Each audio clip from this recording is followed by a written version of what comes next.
Hello again, everyone. I'm Al Michaels, and welcome to our 10th season of ABC's Monday Night Baseball. We'll have 8 Monday games for you over the next 2 months, then 3 Sunday games of significance in September, and we will wrap up our coverage in October with the 1985 World Series. Well, last year, when Jim Palmer joined us in the booth, there was some question as to whether or not he would finish the season in the booth or on somebody's active roster. He is back again in '85. Are you here for the duration? I think so. All it took was one trip to the ballpark, put on the uniform, throw a couple of baseballs, and have my shoulder hurt again, and I decided I made the best decision by being retired. You'll be here until Howard Cosell, I'm sure, begins to prod you, and the coach will join us on the 17th of June. All right, you're on the sidelines now. You can be an impartial observer. What do you find significant about the division races thus far in '85? Well, in the National League, in the East, everybody expected the Cubs and the Mets to battle it out. I think this big surprise there is the Montreal Expos. They were here over the weekend. I talked to some of the players. Everybody said, gee, they picked us for last. Raines is not playing particularly well. I mean, he's not off to a great start. Dawson, even though his knees are healthy, is struggling a little bit, was hitting the left eye or under the left eye yesterday. So that's a big surprise. Their young pitchers have come along. Over the National League West, everybody expects the defending National League champions, the San Diego Padres, to win, and they are doing that, even though Alan Wiggins hasn't been playing. I think the big surprise over there, in a negative way, I guess, is the Atlanta Braves. Bob Horner's back, a somewhat healthy Bob Horner. You get Bruce Sutter. You expect him to close games. Hasn't had that many opportunities. When he has, of course, he's pitched very well. I think the big surprise in the National League West, though, is the Cincinnati Reds. They were, I think, 72-90 last year. Pete Rose came over late in the summer. Did an excellent job the last year, and I think his enthusiasm has carried over this year. They're 4 games over 500 and playing well. In a way, the Dodgers are sort of lucky to be where they are. They're only 4.5 back. They've had a lot of injuries. They've had pitching problems to a certain extent. Alejandro Pena may be finished not only for the year but for his career. The Dodgers and the Mets, neither team is hitting, but the Mets seem to be hitting in more timely fashion because they're in first. The Dodgers are in fourth. That's a capsule look at the National League. What about your feelings about the American League right now? Well, Toronto, they went out and got Caudle, a great relief pitcher, got Lavelle, made a kind of a somewhat big trade for them, trading Davey Collins and Alfredo Griffin over to Oakland to get Caudle, and that's worked out very well because Tony Fernandez has come along, and they're in first place. The Orioles in Detroit are in just about a virtual tie for second place. I kind of expected the Tigers to struggle a little bit. Nobody could expect them to have that great start. And when you go 35-5, it gives you a lot of confidence. They didn't have that start this year. Over in the American League West, I think the biggest surprise to me, of course, is the Angels. Gene Mauch has come over there. He's brought that intensity that he's always had that has made him maybe probably the best, worst manager, as some people have called him, because he never really won, but they're playing very well. The biggest surprise to me is the Minnesota Twins. Everybody talked about their weak bullpen. For them to have a 9-game losing streak and then a 10-game losing streak with their hitting seems inconceivable. Well, right now we'll turn our attention to tonight's game as the Dodgers take on the New York Mets at Dodger Stadium in Los Angeles. The pitching matchup, Ed Lynch against unbeaten Orel Hershiser.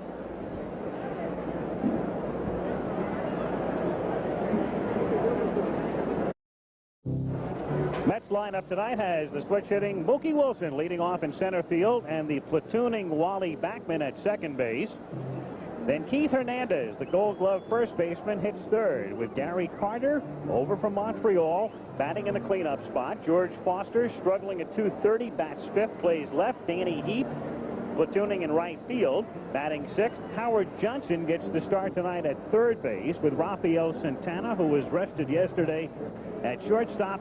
And the pitcher is Ed Lynch with a 3-3 record and an earned run average of an even 3. The Dodgers still in the dugout and ready to take the field. There is Jerry Royce, who pitched well the other night. The Dodger pitching, no matter what happens through the years, injury-wise, always seems to come around for them. And again, this year it has as well. And the man going to the mound tonight is pitching at the moment as well as anybody in the National League. Orel Hershiser, who is 5-0. And leads the league in earned run average at 1.70. For the Dodgers, it is Greg Brock at first base. He's been bothered by both elbows thus far this season. Steve Sachs, who started the season with an injured lower leg at second base. Mariano Duncan was their opening night second baseman because Steve was hurt. Dave Anderson has had a bad back, and he's just off the disabled list. Ladies and gentlemen, Making the start at shortstop. And they go with Bob Baylor, who was the original Toronto Blue Jay. First man they ever picked in the expansion draft when they came into the league in '77. He plays third. The outfield has R.J. Reynolds in left field. He's been the hottest of the Dodgers of late, which is not saying much. Pedro Guerrero is now back in center. He was at third up until a couple of nights ago. Lasorda's moved him to the outfield, and Ken Landreau has gone from center to a platoon role in right field. Back of the plate for the Dodgers is the man who blocks it as well as anybody in baseball, Mike Scioscia.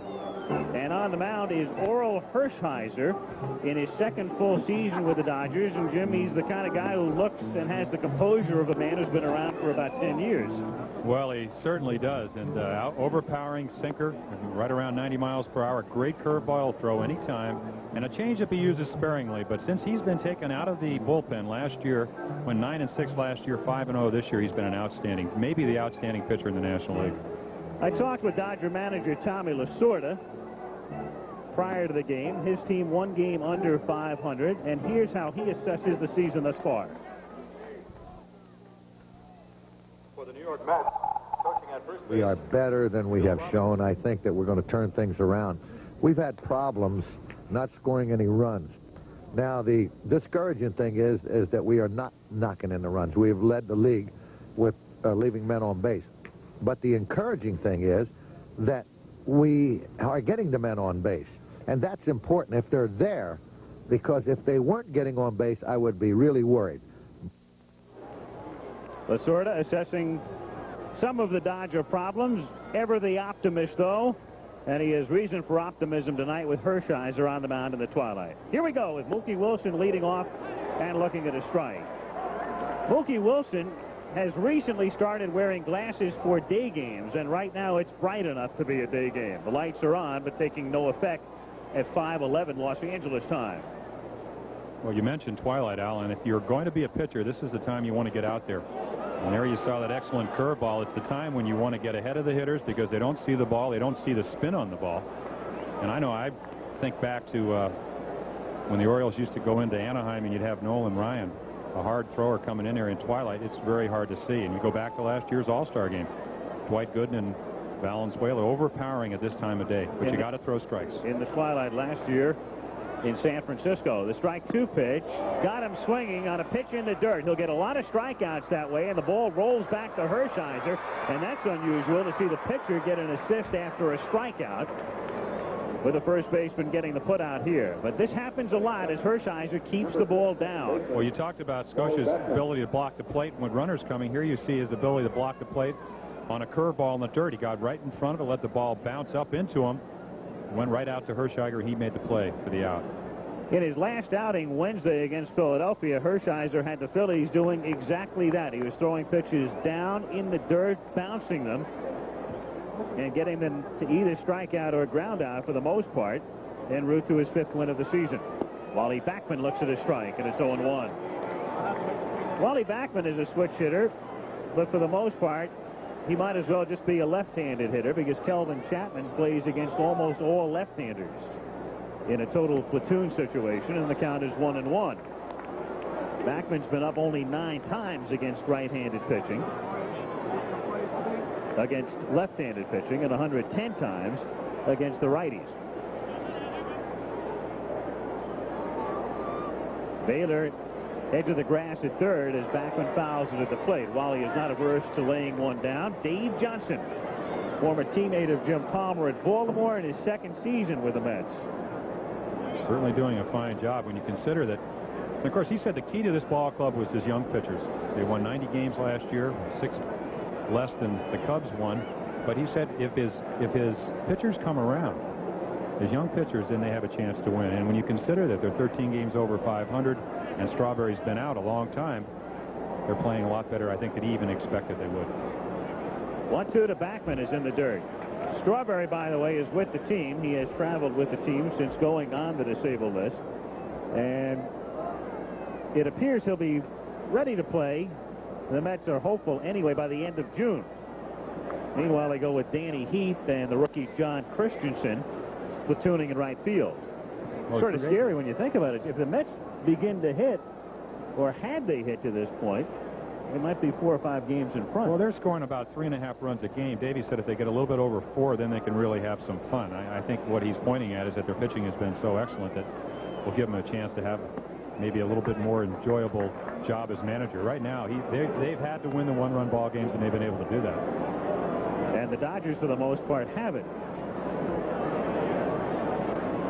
And in good measure, it's been because of very shabby defense. The Dodgers, by the way, did not make an error over the weekend. The first time this year they've gone 3 games in a row without making one as Hershiser strikes Backman out. So he begins with 2 strikeouts, 1 on a pitch in the dirt, and this one that had Backman going after it low. Well, we talked about that sinker. The bottom drops out. It's 3-2. It looks like the ball's going to stay up, just sinks down below the bat. When you have that kind of stuff, it's really tough to lay off that pitch. Keith Hernandez. Numbers don't look very bad, but Keith will be the first to tell you he's not particularly happy with the year he's having.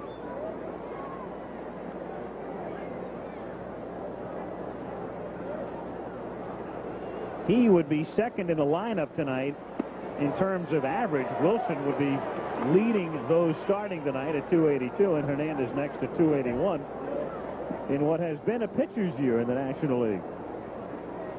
Most of the averages are down. Well, again, manager Davey Johnson talked about how almost every ball club in the National League improved their pitching. And there you see Davey Johnson. I think one of the big pluses for him as a manager is that he came from a pitching-oriented ball club like the Orioles, or at least an organization that has continuity from their minor leagues all the way to the major league club.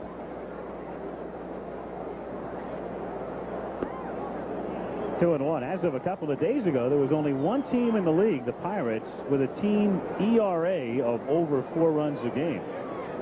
And ironically, the Pirates led the league in ERA last year collectively. Chopper going to be a tough play. Hershiser wheels, throws, and gets him. Boy, he really helps himself, doesn't he?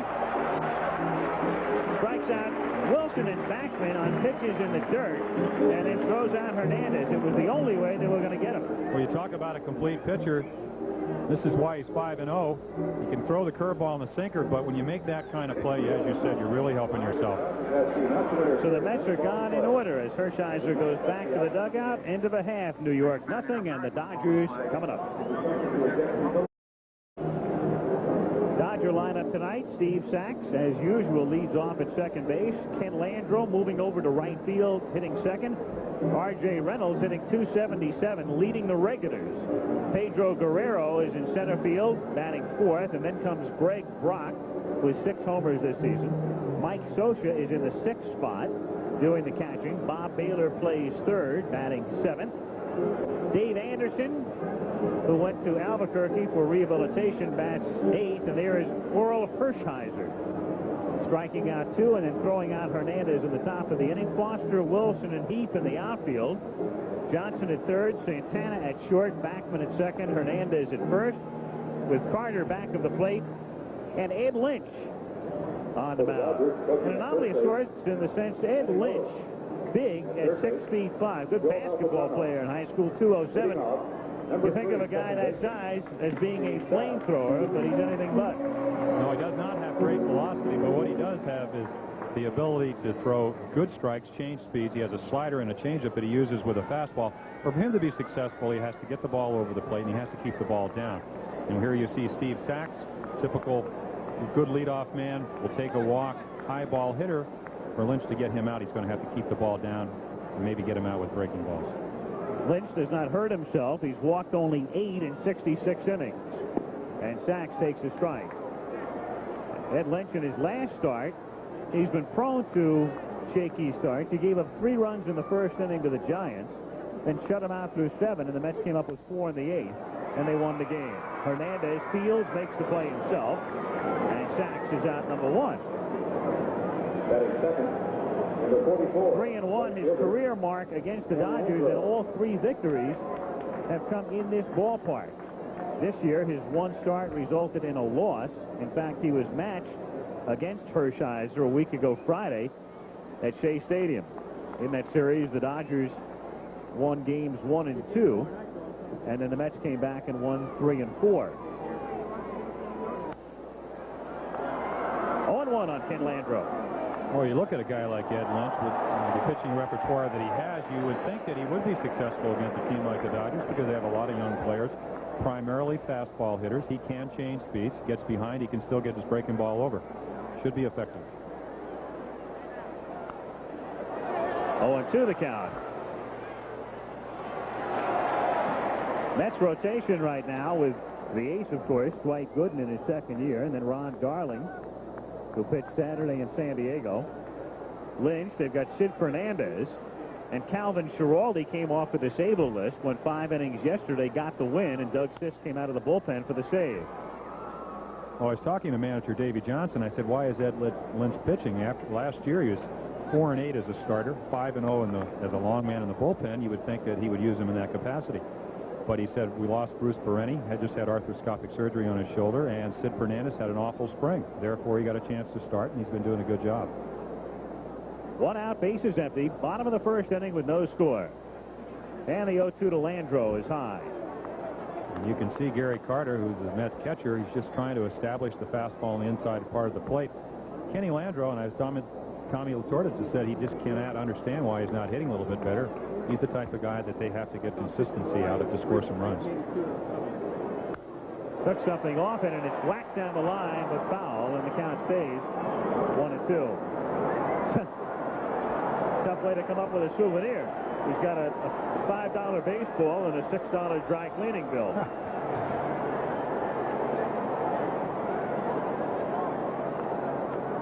1-2 the count. Gorgeous day.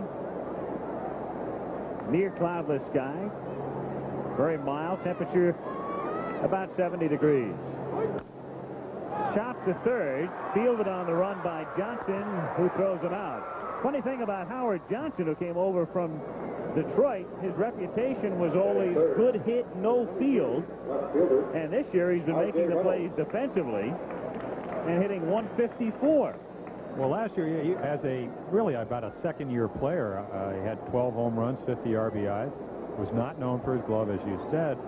And Davey Johnson says Sparky gave us the wrong information. We thought we were getting a guy that could help us score some runs, but he really has done a good job for him defensively. Obviously, they'd like to have him hit a little bit more, and he is a switch hitter. All of 12 of his home runs were from the left side. Here's R.J. Reynolds, not the one who merged with Nabisco. With 2 out of the bases empty in the bottom of the first. Hitting it toward the gap in left center field, and that one is up the alley, bouncing off the 385 side, and a double for R.J. Reynolds, who's been the hottest Dodger.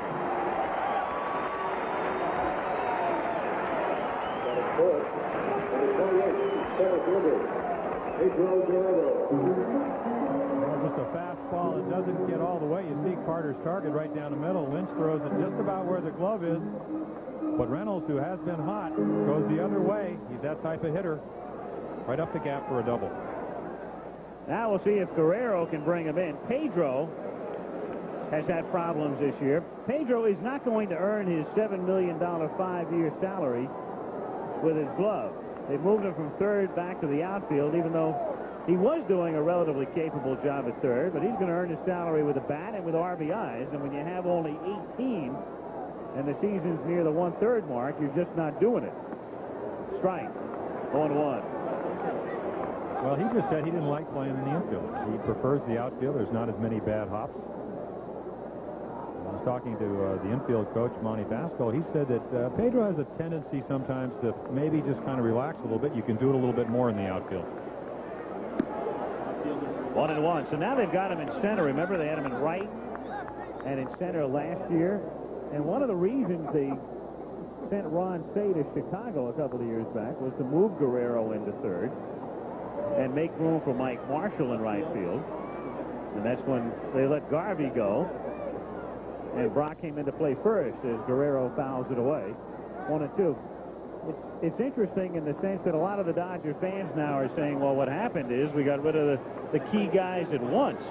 And Lasorda's retort is, hey, listen, we won the division the year we got rid of those fellas in '83, even though they lost the playoffs to Philadelphia. But now, all of a sudden, Garvey's been in the World Series with San Diego. And Say, of course, had a great year with Chicago last year. Struggling a little bit this year. And Lopes is having a great season thus far. Well, there's no doubt that players do get old. I think the bottom line, again, is that they felt that, as the Dodgers have always been, going back to Branch Rickey, they have been a team that has utilized their farm system, and they felt that they had good players at a minor league level. It's just really hasn't worked out as well as they expected it to. Still trying to find the right combination. It seems every night Tommy Lasorda has different names and different positions on the lineup card. And that presents a problem right there. 2-2 pitch. He reaches for it, loops it into left field for a base hit, and Reynolds will score to make it 1-0 L.A.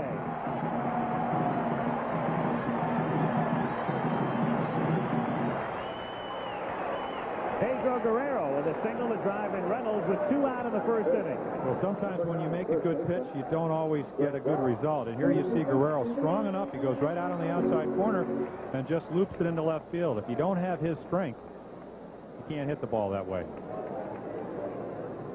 Guerrero at first, and Greg Brock the batter. Brock missing some time early in the season. Both elbows have bothered him. Still second on the club in homers with 6. Takes low, ball 1. Lynch, who gave up 3 runs in the first inning the other day, trailing now. Brock hit 2 home runs off Lynch at Shea Stadium a week ago Friday. 2-0 the count.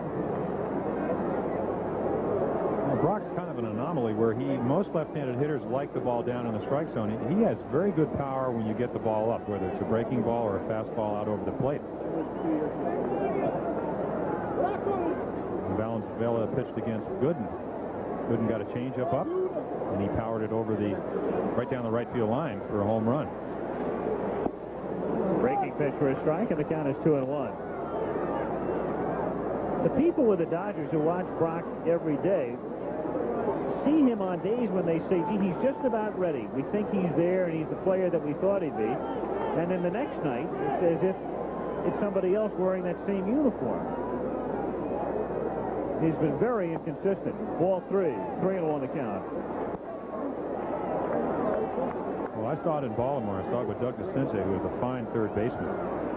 And when you replace a guy that is almost a legend, and Steve Garvey, even though maybe he's not a legend in the sense that Duke Snider was or Pee Wee Reese, was an awfully good first baseman and still is. When you have those kind of expectations, it's sometimes hard to live up to them.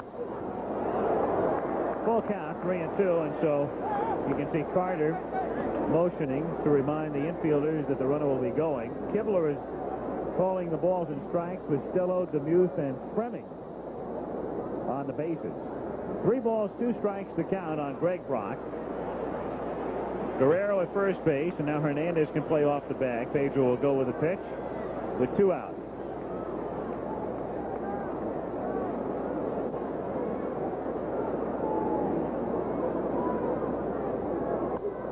Popped up in foul ground and drifting back out of play. So Guerrero will come back and we'll do it again. Matchup tomorrow night is a rematch. Valenzuela against Gooden. They faced each other a week ago Saturday in New York, with Fernando taking the measure of the Mets' second-year man. Tonight's meeting the 5th of the season between these two clubs. They're 2-2 as Brock fouls it away again. It almost seems like if you ever go to a Dodger-Met game now, you're going to get a good pitching matchup because their teams surround so much around pitching. Dimensions here at Dodger Stadium, where the fences were moved in a few years back. Used to be a pretty good pitcher's park. Actually, they moved home plate out. Yes, to be technical. Don Drysdale told me that last year. Right. That's the only reason I know that. And it's popped up in foul ground. Back out of play again. So once more, Guerrero doing wind sprints between first and second. Will come back. Pedro on the first 3-2 pitch got all the way around second. On the second foul ball, he was within about 3 steps of second base. And on this one, he was only about 2/3 of the way to the bag. Well, he has good speed. When you think of home run hitters, you normally think of guys that can't steal bases, but he's stolen over 20 bases. Hit 32 home runs 2 years in a row. Has Greg Brock 44 home runs at San Antonio. I think they don't expect a lot when you do that. Foul away again. This time Guerrero gets only halfway to second base. And that distance is going to decrease every time he fouls one off. It's an interesting little factor in the sense that if a guy doubles on the first 3-2 pitch, the runner going would have a much better chance of scoring than doubling on the fifth 3-2 pitch. Guerrero goes, and it's all academic as Brock strikes out. But the Dodgers take the lead in the first with a run, 2 hits, leave 1. End of 1-0 Dodgers. Dodger pitcher Oral Hershiser, I asked him before the game to analyze his success this season. I think the biggest difference between me now and 2 years ago is that I'm being more aggressive with the hitters. I'm going after them, and then that makes them hit my pitch. You see them swing at pitches out of the strike zone now, whereas before when I got behind in the count 2-0 and 3-0, they could sit on their pitch, and it was the hitter's pitch instead of the pitcher's pitch. But now I'm making them hit my pitch, which is a ball more towards the corner and more lower in the strike zone. Proof positive first inning for Oral Leonard Hershiser, the 4th. And there's an Oral, the 5th. 10 months old as Gary Carter whacks the first pitch in the second inning into left field for a base hit. First hit for the Mets as Carter gets aboard. And George Foster comes up. Well, Gary Carter has an unusually open stance. If you can get the ball away, you can be successful. We watched this curveball. Hangs on the inside part of the plate, right in his wheelhouse. Just kind of lines it into left. Lucky that ball stayed in the park. A pretty good pitch to hit. And I guess that's why he singled to left field. George Foster, who as usual takes a lot of time, and like Mookie Wilson goes to the glasses now in the sunshine. That's right. They call Mookie and George Ray Charles and Stevie Wonder. I wonder how long the fad will last. Well, it's really not a fad. Apparently, they did some eye testing, and their eyes are light sensitive, and therefore, in situations like this or in day games, they don't see as well. So they've gone to the sunglasses. They're not corrective type of lenses. It's just to condition their eyes so they can see better, and it seems to work because Mookie is having a good year and George is starting to hit. I say fad in the sense I remember several years ago, Johnny Bench came out to a night game with yellow glasses. If you look at Foster's lack of success against Hershiser, Bench was in a horrendous slump, wore yellow-tinted glasses one night in Cincinnati. Hit a home run and I think doubled. And everybody figured this would be the new fad. Of course, by Thursday of the following week, the glasses were back at home. Well, they use amber glasses at night because it cuts down on the glare. I never even knew Johnny Bench wore glasses. He tried them at that time because he was going through a terrible slump. And everybody figured that he'd found something that would become a trend. Of course, it never did. 3-0 the count.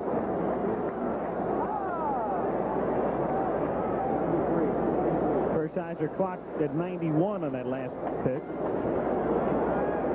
The highest rating thus far in the first 2 innings has been 93 miles an hour. 3-0 the count on Foster. And he goes after it and chops it foul. 3-1. Well, Davey Johnson knows his team has not been scoring a whole lot of runs, at least not as many as he'd like. And 3-0 with a guy like George Foster that has some experience, it's a good situation to let him swing. And the way the bottom of the order has been going with Johnson and Santana and in the pitcher's spot, it's not a bad idea. 3-1 the count. Shallow center, Sack spinning around and stays with it to make the catch. Hershiser coming back to get Foster for the first out in the second inning. And Danny Heath will come up. Heath being platooned with John Christensen. Hit a home run yesterday in San Diego, though it took a while for it to be made official as Fred Brocklander, the first base umpire, had signaled foul and was overruled by Eddie Montague, the plate umpire, as it turned out.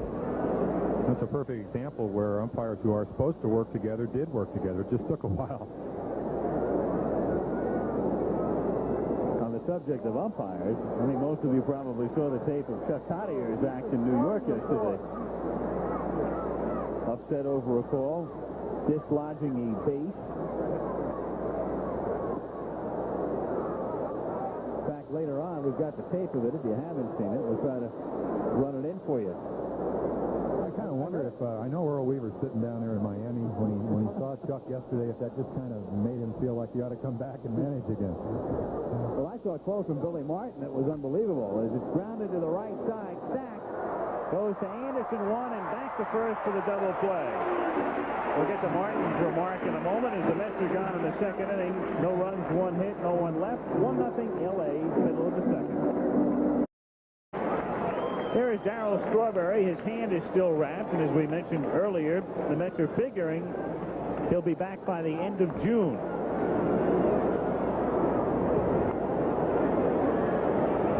His club trails 1-0, bottom of the second inning, as Mike Scioscia leads off by popping it up to Howard Johnson.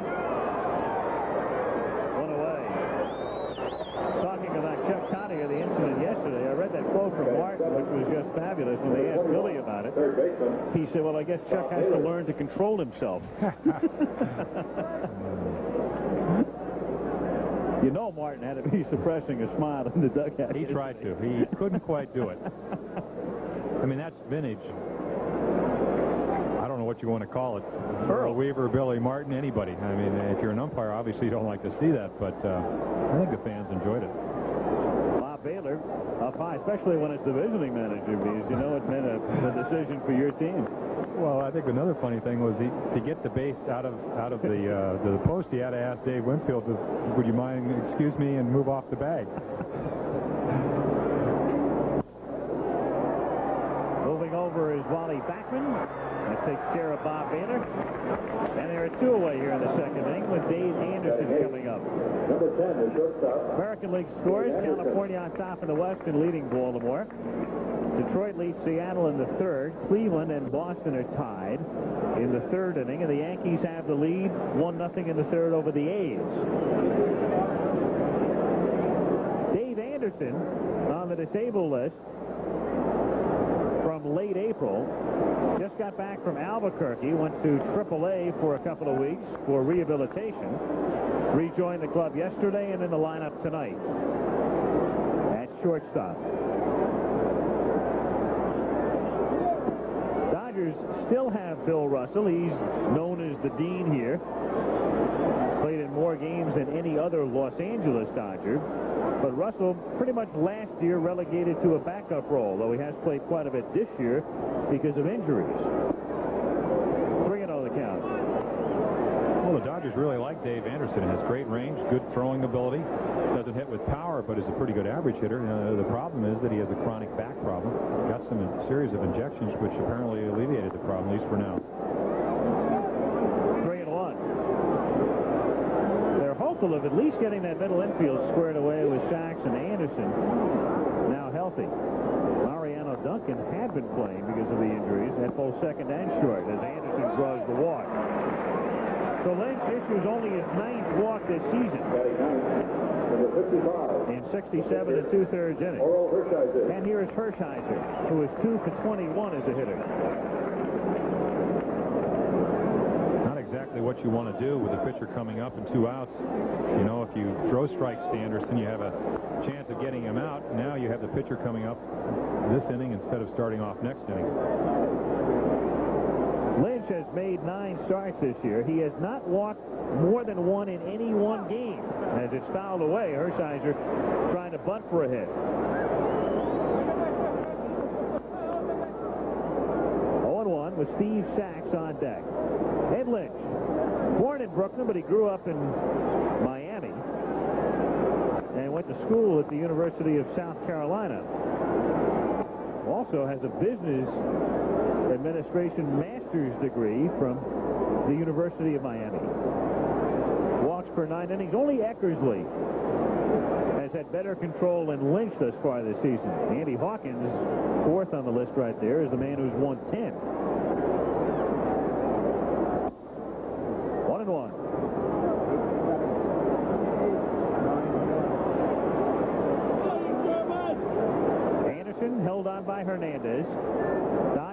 stop 1-0 in the second inning. Hit to left field and deep over Foster's head, and George has to play it at the fence. Anderson, running with a crack of the bat, is being waved in and scores on a double by Hershiser.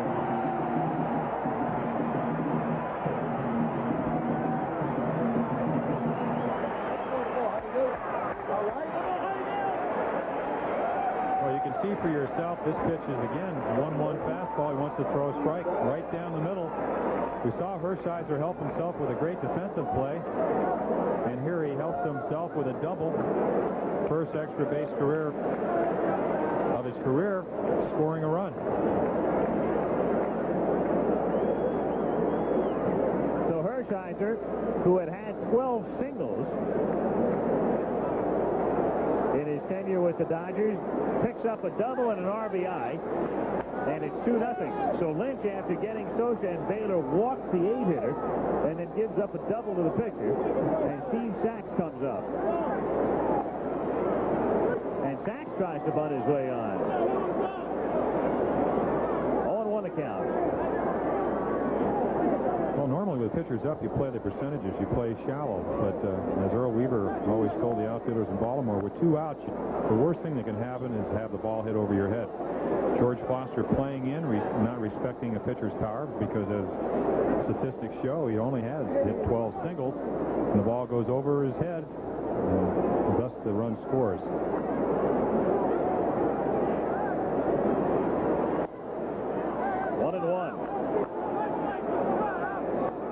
Hershiser seeking his 6th win, the league ERA leader at the moment, really helping himself tonight at the bat, and with a good play on Keith Hernandez in the first inning to throw him out. 2-1. And Ed Lynch knows, I mean, he's pitching against a guy that's only given up 1.7 runs a game. He's already given up 2. Guy's pitching well. It's a very important batter for him. 3 balls and 1 strike to count. Take that gamble. If you don't make your pitch, even though Lynch doesn't like to walk people, you might end up walking him, and then you have to take a gamble that you can get Landreau out, who's up next.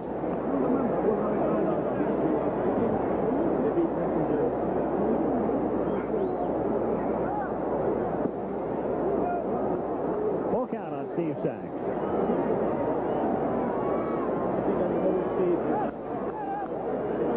Hershiser at second, 2 down in the second inning.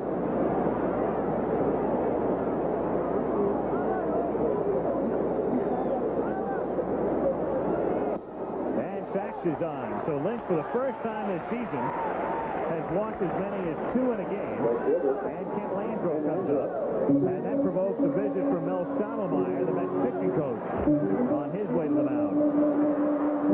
Interesting little note. Since the San Diego Padres came into the league in 1969, which gave California 3 teams in the National League, the Mets have never swept or won the series on each West Coast road trip. In other words, they have not gone into L.A., San Diego, and San Francisco. As Gorman starts to throw, Tom Gorman in the Mets bullpen. And that's a period that encompasses 16 years. So the Mets have had a lot of struggles out here in California, but they took 2 straight from the Giants. Then they won 2 out of 3 from San Diego over the weekend. But trailing here in the first of a 3-game series with the Dodgers.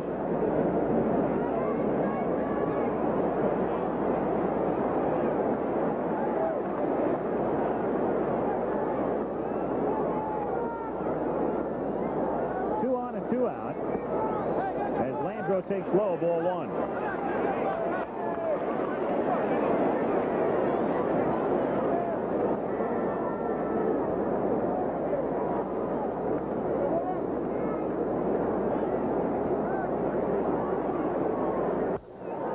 Line to center field, but Wilson is right there and makes the catch to retire the side. Another run for the Dodgers, and at the end of 2, L.A. 2 and the Mets nothing. The New York Mets have the best record in the National League, 29-16. I asked Gary Carter if he felt this was the best team in the league. Well, I'd I'd like to think that we are one of the best, if not the best. It's just that, you know, we've gone through a lot of adversity so far. We've had a lot of injuries, and yet we've still been able to hold up our end of it. You know, our pitching has just come through outstandingly, and it's been a good feeling because we haven't really been hitting that much. We've been getting some timely hits, and everybody has made some great contributions in a winning way, but it just kind of shows the character on this ball club. As we said before, Jim, when you think about it, you look at these averages. Foster at 230 and Carter at 240 and Hernandez at 281, which is not sensational for Keith, and Strawberry hurt. And the Mets 10th in the league in hitting. It is amazing that they're in first place. Well, timely pitching, timely hitting. Keith Hernandez said it best. He says when they're out there, we get them in. And so far, they've been able to do that. There's Lasorda's book, and Johnson, I'm sure, is going to get a fee for carrying that sideboard. Jay is on the disabled list, but figuring out another way to earn his keep as he gets a plug-in for Sir Thomas and his best-selling book, or at least he tells me it's best-selling anyway, even though he keeps giving copies away. Johnson takes up high, ball 1. 1-0 on Howard.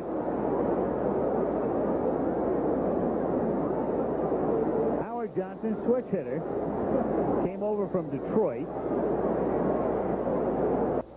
Lines it back through the middle, almost taking Hershiser's head off, and hit number 2 for the Mets. The single to center for Johnson, and Rafael Santana, the shortstop, comes up. Rafael Santana. Well, here you hear Heisler the pitch. The line drives right back up the middle. One of those ones, again, when you're pitching, you try to get the glove up, and if you can deflect the ball, it's great, but when the ball's hit that hard, really you want to get out of the way. Especially if you look at the pitcher's mound, you can kind of see that the ball comes right out of the shadow, right into the sunlight. Probably very hard for Hershiser to even pick the ball up. Very tough time of day right now. It's 5:52 in Los Angeles. Lights on, but really having very little effect. And a close play at first base as Johnson gets back. When we talked about Orel Hershiser's fielding ability, you saw the double. He also has a pretty good move and gets rid of the ball quickly, which gives Scotia a much better opportunity to throw a runner out. It's one of the keys to keeping a guy from running.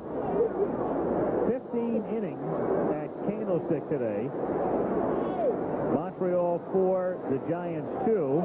Frank Williams, a losing pitcher, cost himself the game by throwing a ball away on a bunt play in the 15th inning.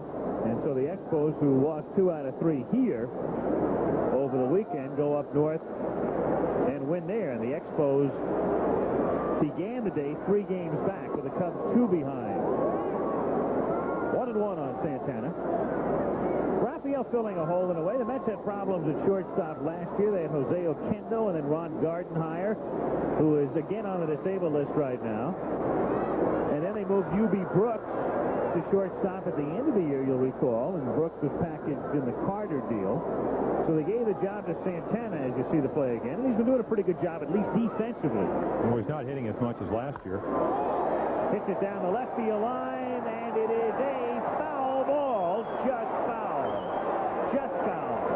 Bruce Fleming, the third base umpire, going down there to call it, as Santana just discovers it. There is Bruce, who has been in the league for 15 years now.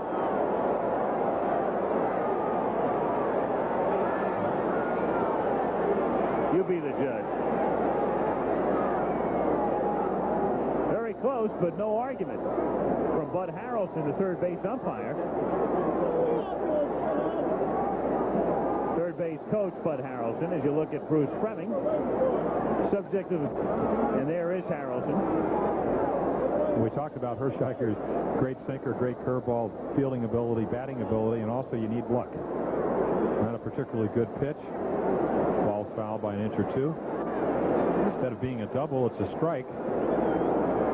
Puts him in a position to make a better pitch here.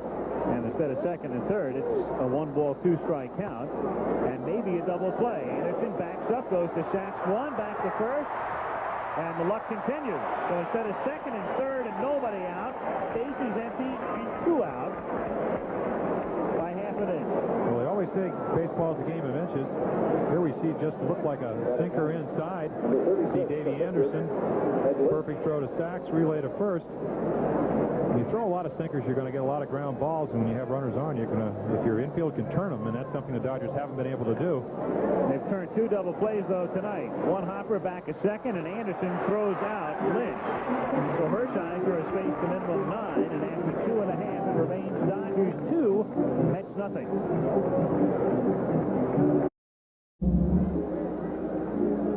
Al Michaels and Jim Palmer in Los Angeles. Season premiere of Monday Night Baseball. Who's hot over the past week?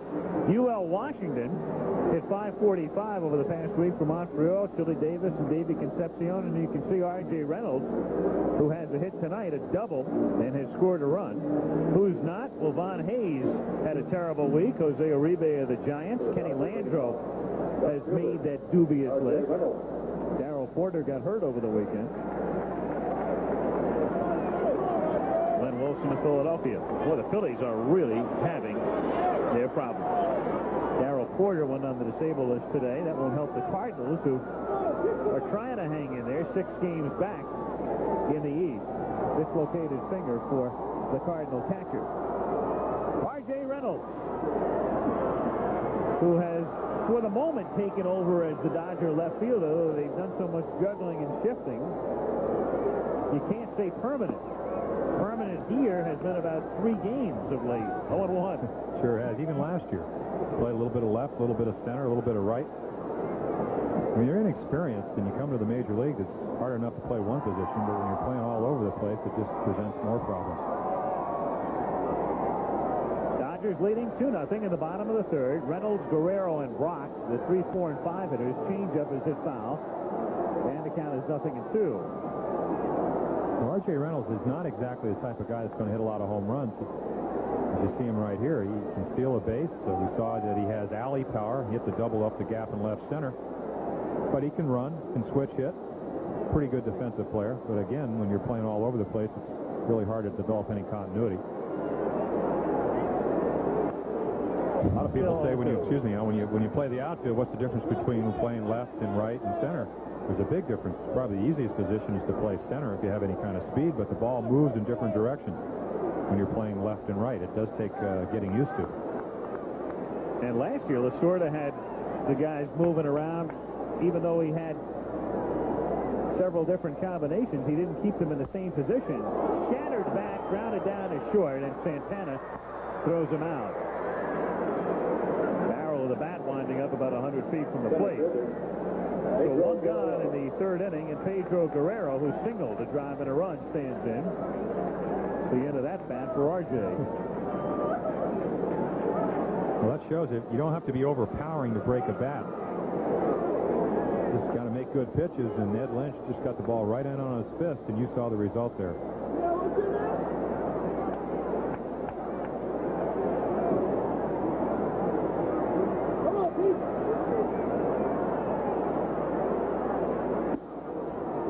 Every time I see a bat break like that and wind up where it did, of course, I think about Steve Yeager in 1976, the night that Bill Russell broke his bat in San Diego, and the barrel of the bat wound up in Yeager's neck. Foul away. It was a serious injury, but fortunately for Steve, he was able to recover from it in a relatively short period of time, though they told him later that his life was saved by maybe half an inch. So many of the splinters had lodged in his neck very close to his windpipe. That was in 76, and Yeager is still here.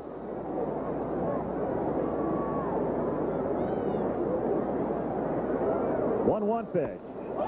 Toward the gap in right center field, and that one is up the alley. It looked like Heath might have had a play on it.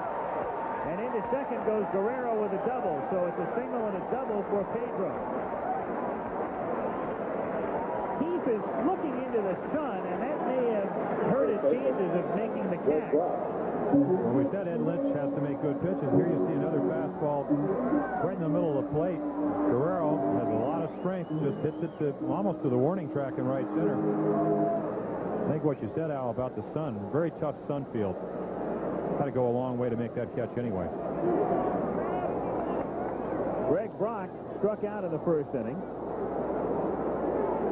That's been Lynch's only strikeout, and he gets under it and hits it in the air to shallow right field. Keith, with Wilson behind him, makes the play. And there are two down with Socha coming up. So Guerrero at second, and Socha, who popped out of the second inning, stands in. Ed Lynch came up initially in 80, then went back to the minors at the beginning of 81, and then back to the Mets. To show you how many changes they've made in terms of continuous service right now on the team, he's second of the 25.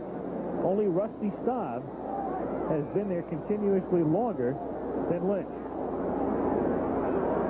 Staub, of course, had been with him and then left and then came back in 81.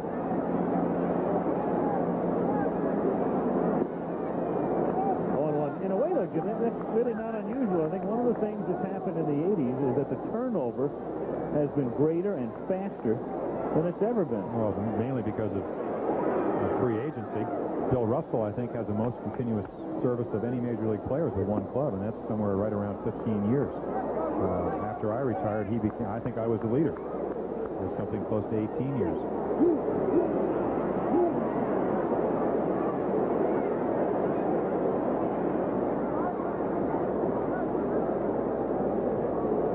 Pitch is inside. Not only are you seeing the rosters being turned over, the teams are getting healthier in a bigger hurry than they used to. And on the other side of the coin, you can go from the top to the bottom faster than it used to happen for the most part. Case in point, last year, the Mets and the Cubs going from 5th and 6th to 1st and 2nd. Chopper near second, fielded by Santana, who throws him out, and Guerrero is stranded at second. No runs, one hit, and a man left. We go to the fourth with the Dodgers leading the Mets 2-0. This ABC Sports exclusive is brought to you by Bud Light. The best has a taste all its own. Satisfying but never filling. On to the fourth inning, and next week on Monday Night Baseball, a pair of games, so check your local listings. The Blue Jays go into New York, take on the Yankees, and the Cubs go to Olympic Stadium to face the Expos. Rusty Staub, the Mets pinch hitter deluxe, 2,913 games at the age of 41, wrapping up his career with the Mets as Mookie Wilson takes outside. Staub with Houston, Montreal, the Mets, Detroit, then he went back to Montreal briefly, then to Texas, and now wrapping it up in New York. 18 pinch hits last year. When I used to pitch against him, a tough out. Extremely tough out. 4 for 13 as a pinch hitter this season. Well, it seems like it might be a real easy job just sitting on there and just coming up to bat once a game, but you notice he's looking right over the railing, paying attention, because he knows he might have to hit off of Hershiker. Here we see an excellent curveball.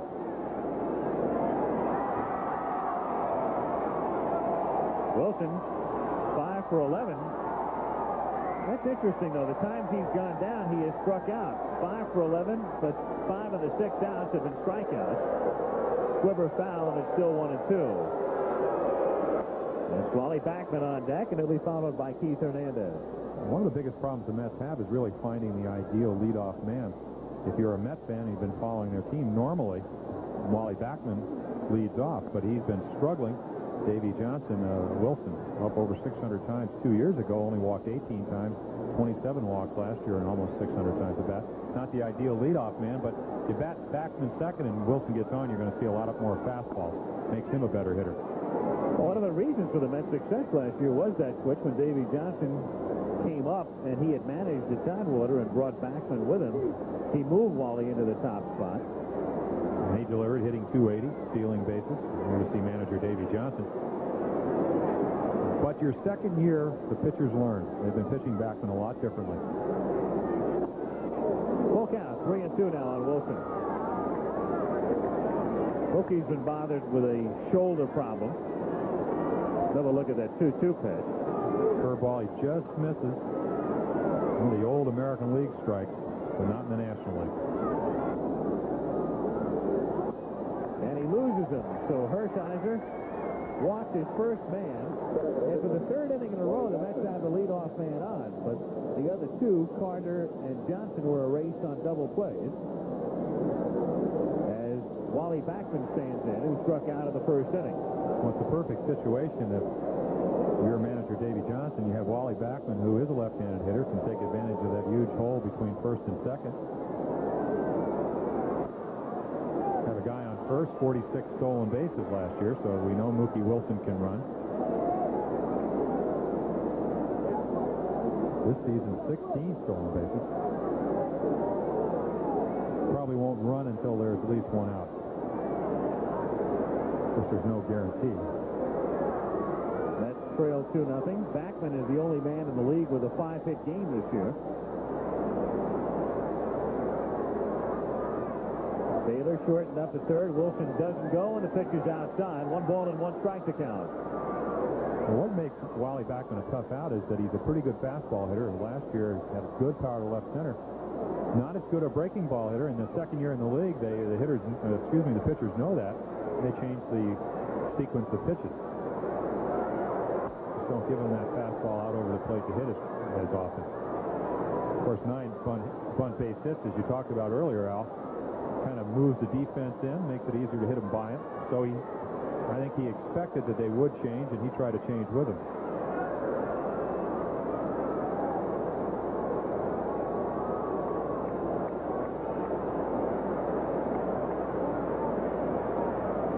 Wilson bluffs going, and it's low. Ball 2.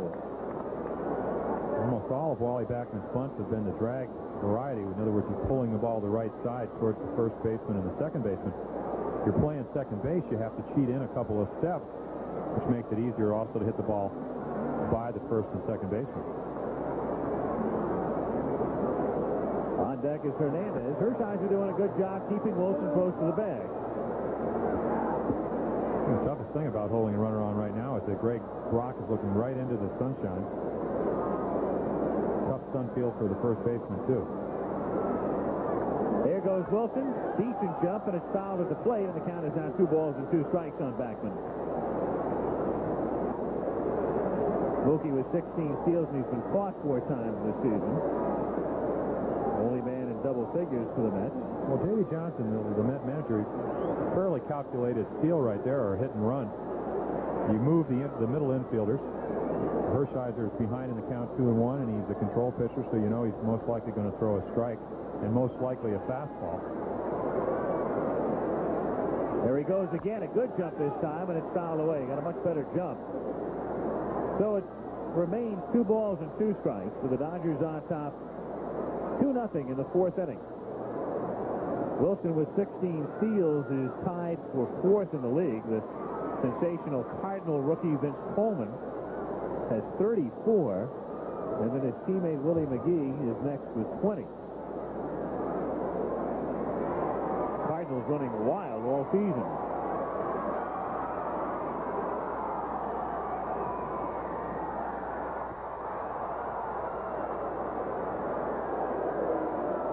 Well, that's another thing you lose when you lose a guy like Darryl Strawberry. 27 stolen bases last year. You forget about the 97 RBIs, the 26 home runs. The man can run. Pretty good defensive outfielder. So you not only lose some power, but you lose speed. Wilson doesn't go, and Socha drops the ball, as it turns out. It's 3-2. Guaranteed to be going here. Most likely.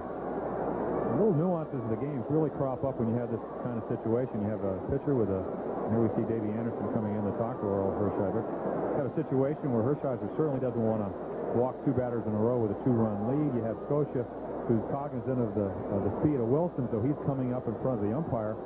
When you have speed, it creates a lot of situations to change the complexion of the game. You have Hershiser worrying about Wilson, maybe taking a little bit his concentration off the batter. And Mookie goes as it's shot right at the bag is Sachs in front of second to throw him out at first, and on the play, Wilson advances. So Mookie at second with 1 away, and Keith Hernandez comes up. Hernandez hit a chopper over the mound, and Hershiser made an excellent play to throw him out in the first inning. A high hopper up the middle. Again, Sachs, no, he doesn't have any play at second base. And to see just how close it is, Wally Backman running all the way, out by about a half a step. Now Hernandez. He's trying to get to a World Series for the second time in his career. Wears the ring of the '82 Cardinals. Mets on top in the East, and they've been on top now for almost a month. So Chicago and Montreal have hung right there, and the Cardinals are trying to stay in the thick of things. Things not going very well in the Commonwealth, however, with the Pirates 12.5 back and Philadelphia trailing by 13.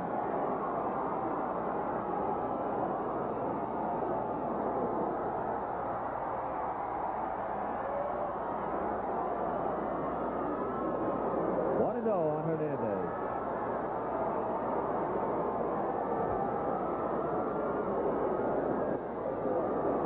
Now 2-0. There are the standings, and again Montreal winning today, so you can make it 29-21 and put them at the moment 2.5 back.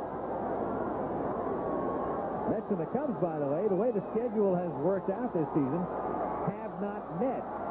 So they've got a couple of series coming up in the middle of the month, home and home.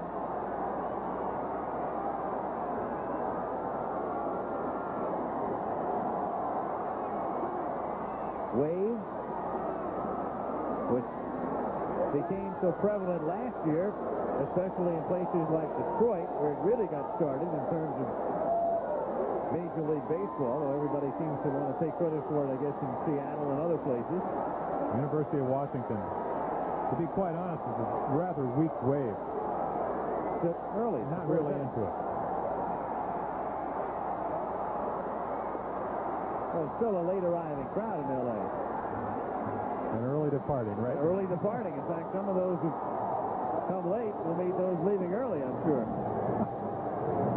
But they'll still put about 40,000 bodies in here. At least at one point tonight. Strike, 3-1. So the crowd responding to the rather weak wave rolling around Dodger Stadium, with Wilson off to his lead at second and one out in the fourth inning. 2-0 LA.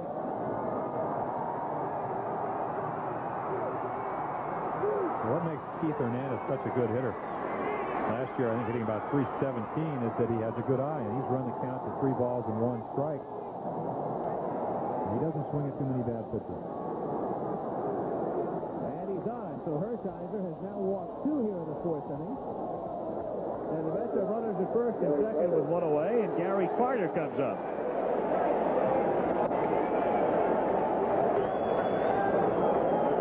Carter with a home run yesterday in San Diego, and he had been in a power drought.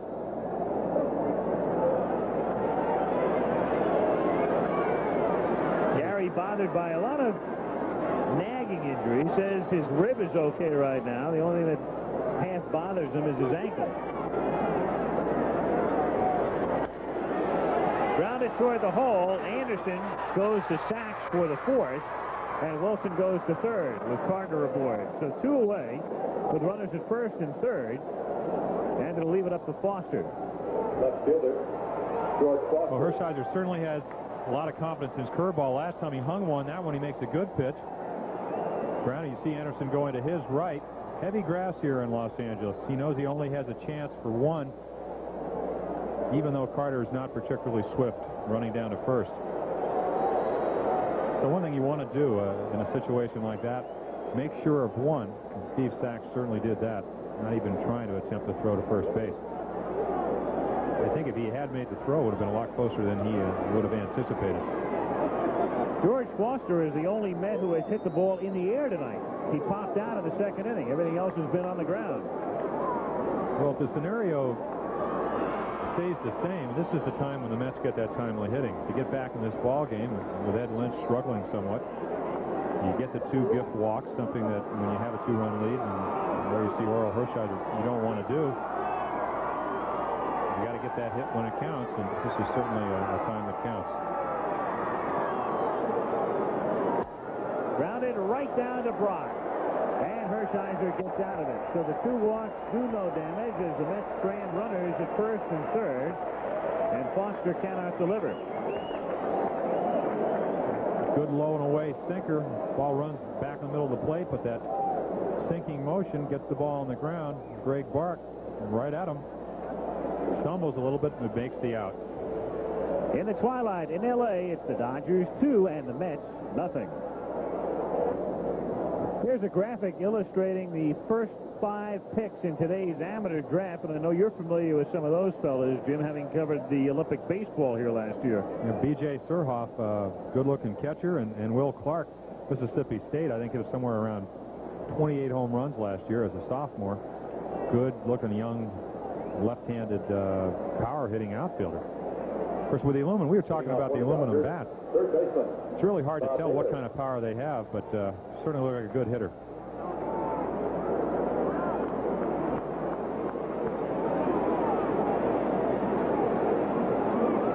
Bob Baylor to lead off in the bottom of the 4th inning.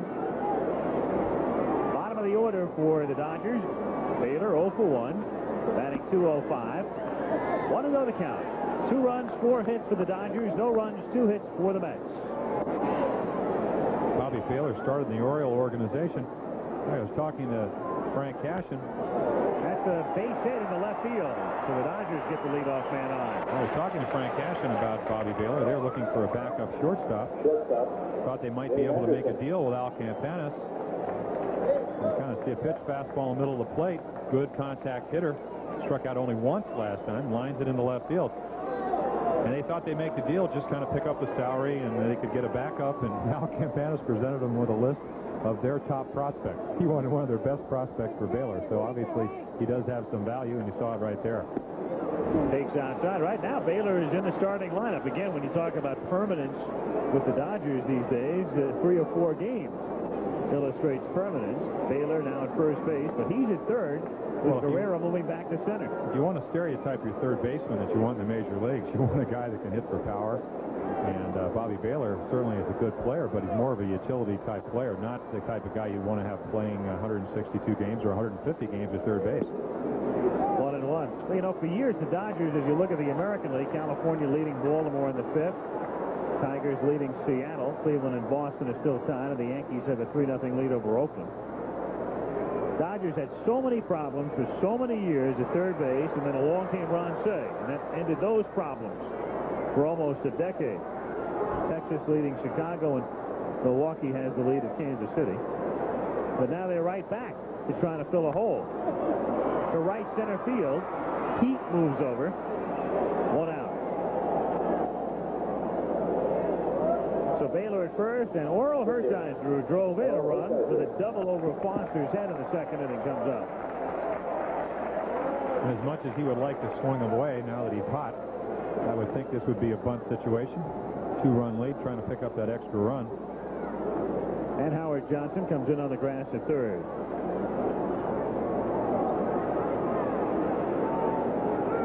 Hernandez charges from first as well as it's taken outside. Ball 1.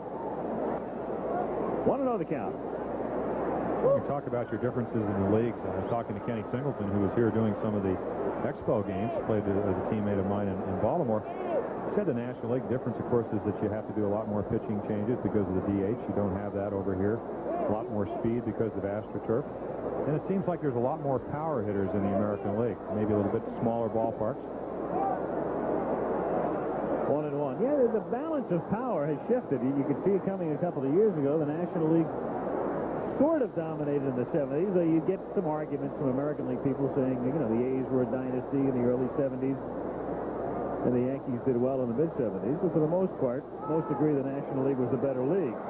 Bunted, and it is a fair ball, and Hershiser gets tagged for the out as the runner advances, and Hernandez is going to question the plate umpire, John Kibler, about possible interference, and he asks what's the difference.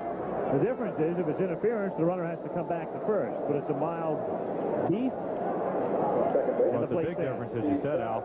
Here you see Hershiser squaring around. Already saw the double. Nice sacrifice, gets the ball down.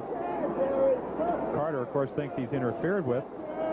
Hershiser did get out of his way. I'm not sure if it's really an interference call, and that's what the umpire's there for. He obviously didn't think that was the case.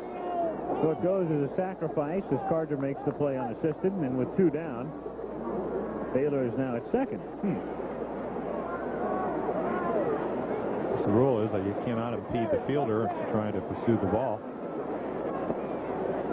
1-0. But we're talking about the balance right now. The American League, most people who follow baseball would agree right now, is probably overall a better league.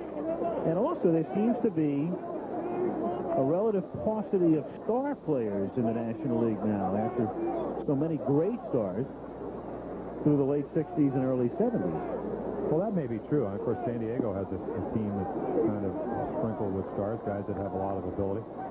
But I just think the nature of the game, with a lot of more artificial fields, you just have to go to guys that can really run, have maybe not as good a hands as if they're infielders, but stronger arms. There's more emphasis on speed over there. Liner right to Hernandez, and Sachs is gone here in the 4th inning. No runs, 1 hit, 1 left. We've played 4. Dodgers lead the Mets 2-0. And we'll be back in Los Angeles after this message and news headlines from our local station. Michaels and Palmer at Dodger Stadium. Want to plug your book?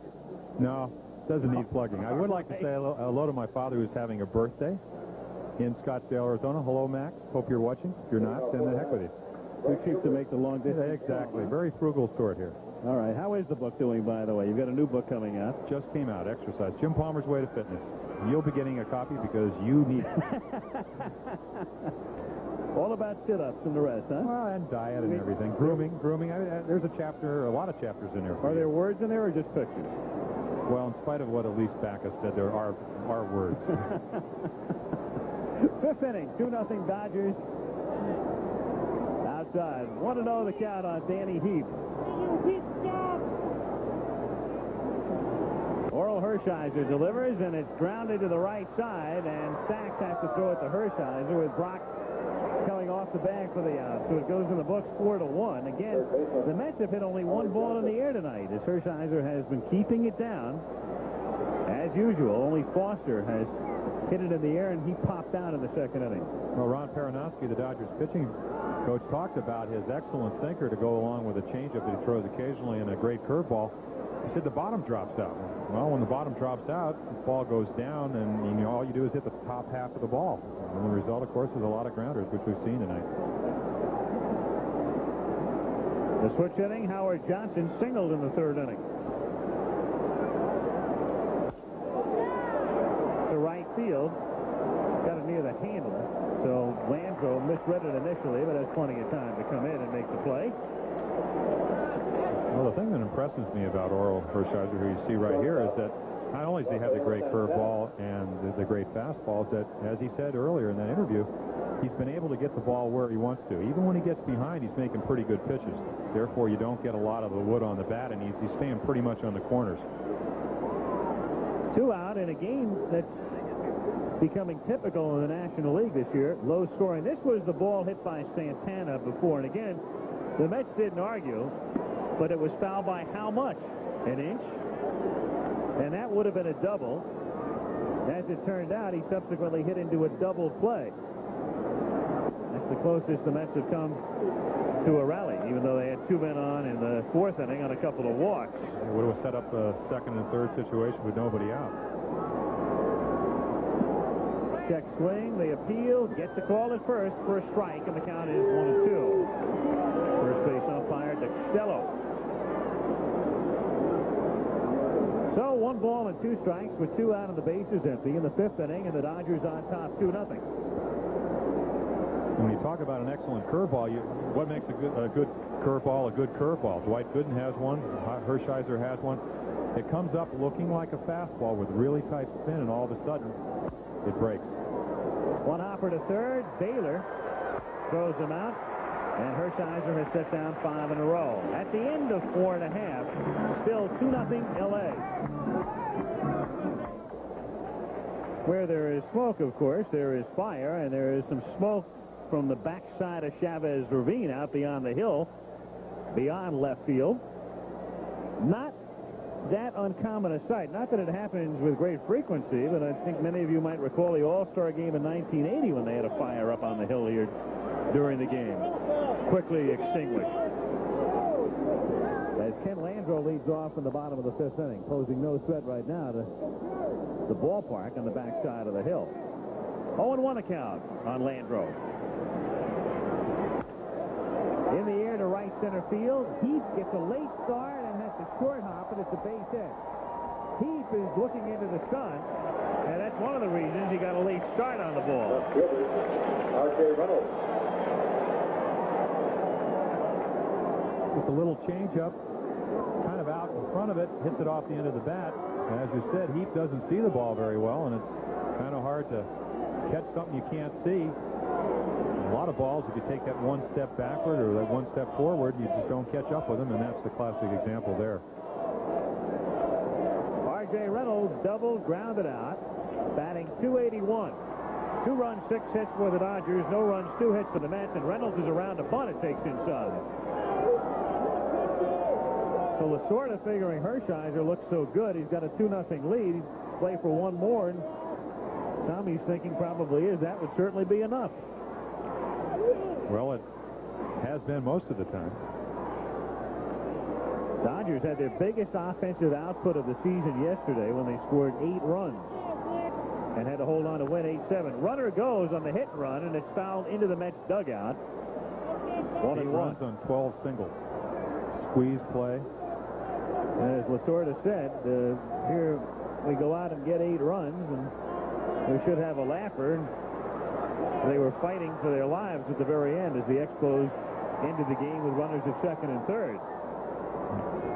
5 hits off Tom Niedenker, who hung on to get the... Bobby Castile got the win, but he, I suppose, got the save, even though it was kind of a tainted one. Reynolds lays down a good bunt. Lynch will field, throw to Hernandez. Reynolds gets the sacrifice, and Landreau goes to scoring position with Guerrero, who has singled and doubled coming up. Reynolds coming off a little gingerly here. Well, it makes an excellent bunt. Ed Lynch has to go a long way to make the play. Looks like if he's running up to full capability, has a great chance of beating this out, but is easily thrown out at first, and you can kind of see R.J. Reynolds gingerly running down the first baseline. So Landreau is at second base with 1 out, and Pedro Guerrero, who has singled and doubled. Still, Pedro, with men in scoring position this season, is hitting only .200. High for a ball, 1-0. Well, 2 hits tonight, and again, as a pitcher, Ed Lynch is on the mound. He knows he's already given up 2 runs. He's pitched to Guerrero twice. He's gotten 2 hits. He's gotten Brock out behind him twice.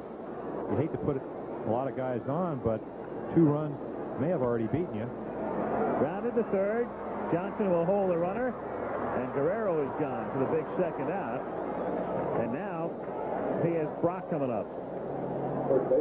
Pedroza and McWiggin. Pedroza has been a title holder longer than anybody else who is a current champion in any division. The World Featherweight Championship, it's live. It's from London, and you will see it Saturday on ABC's Wide World of Sports.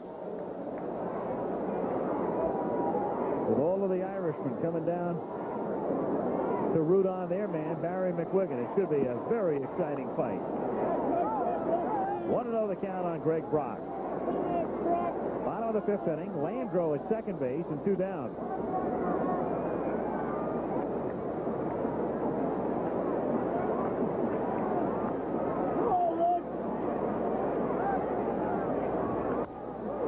Rips to right field. Heath racing back on the run and makes the catch. So Heath had one drop in front of him, but then is able to go back and take care of Brock and save a run. As the Dodgers strand Landreau at second here in the 5th. Well, Danny Heath getting a lot of work. One of the toughest plays to make is the ball over your head. Makes a fine running play. Saves a run. 2-0 Dodgers after 5. Back after this from our local stations. Dodgers lead the Mets by a score of 2-0, and Ed Lynch comes out. Terry Blocker to pinch hit for him. Blocker called up from the minors, and in the bullpen, Tom Gorman is throwing. So he will come in when the Dodgers bat at the bottom of the sixth. Talked about the free agent draft early on. Blocker in 1981 was the Mets' first pick, and he was the 4th pick in the country overall. The year before, 1980, was the year that Strawberry was the #1 pick in the country. So here's Blocker 4 years after the draft, slipping it back to Hershiser and gone on 1 pitch. 1 down in the 6th inning, and Mookie Wilson is the batter. He has struck out and walked. Got a pretty good little blaze going right now back to left field.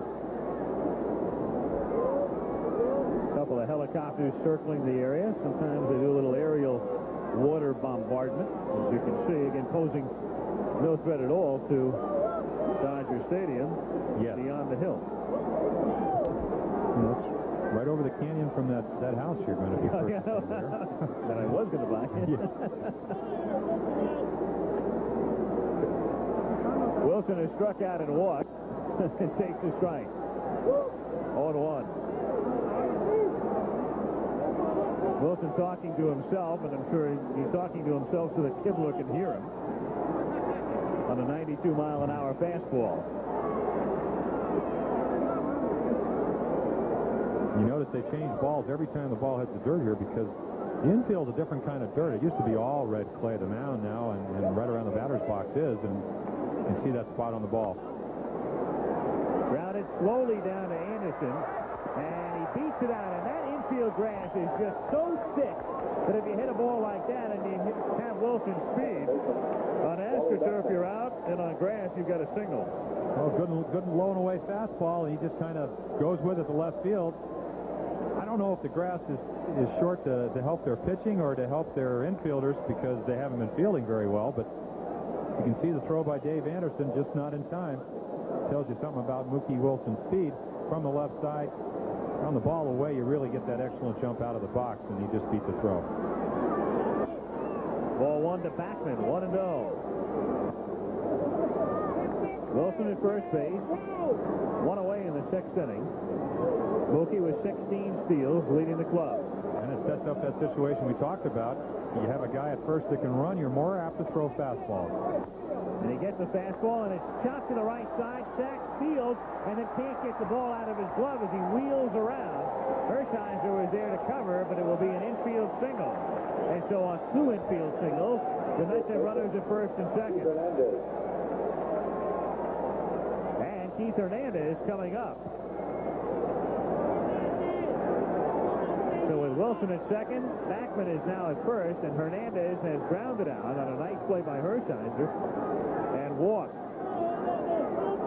Might have been a wise decision by Steve Sachs not to throw that ball. Of course, Steve has problems with his throwing, seems to have conquered that this season. Tough throw for him to make, going to his left, throwing back, even though, as you said, Hershiser did what he's supposed to do, got over to first base in case there was a play. So the Mets trying to cash in with another opportunity here in the 6th, and they have a man who leads the league in game-winning RBIs at the plate. Keith Hernandez, he leads with 7. And he whacks it down the left field line, and that's a fair ball. That will score Wilson. Backman is being waved in by Harrelson, and he will score, and we're tied at 2-2.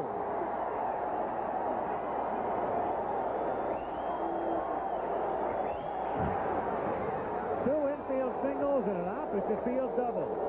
Well, Bill Robinson, the Met batting coach, talked about Hernandez swinging at bad pitches, getting himself out. Got 3 hits yesterday going down the left field line to left field. There you see the ball just bouncing fair. Talked about luck. Unlucky by about 2 feet if you're Hershiser. Lucky for Hernandez by about 2 feet if you're a Met and you're a Met fan. Pretty good piece of hitting. Pretty good pitch. Fact. Really hasn't made a bad pitch this inning. 2 infield hits and a good sinker away, and Hernandez went right with it. Now Carter lines it into center field, and that's a base hit, and Harrelson will stop Hernandez with Guerrero running the ball back into the infield. So even though Keith was going, on the crack of the bat, and Carter is now being chased back to first as Brock has positioned himself to cut off a potential throw. The Mets have runners at first and third. Right about then, you see Keith Hernandez stumble, but Ken Harrelson, the third base coach, has told him to get back. Situation with only one out.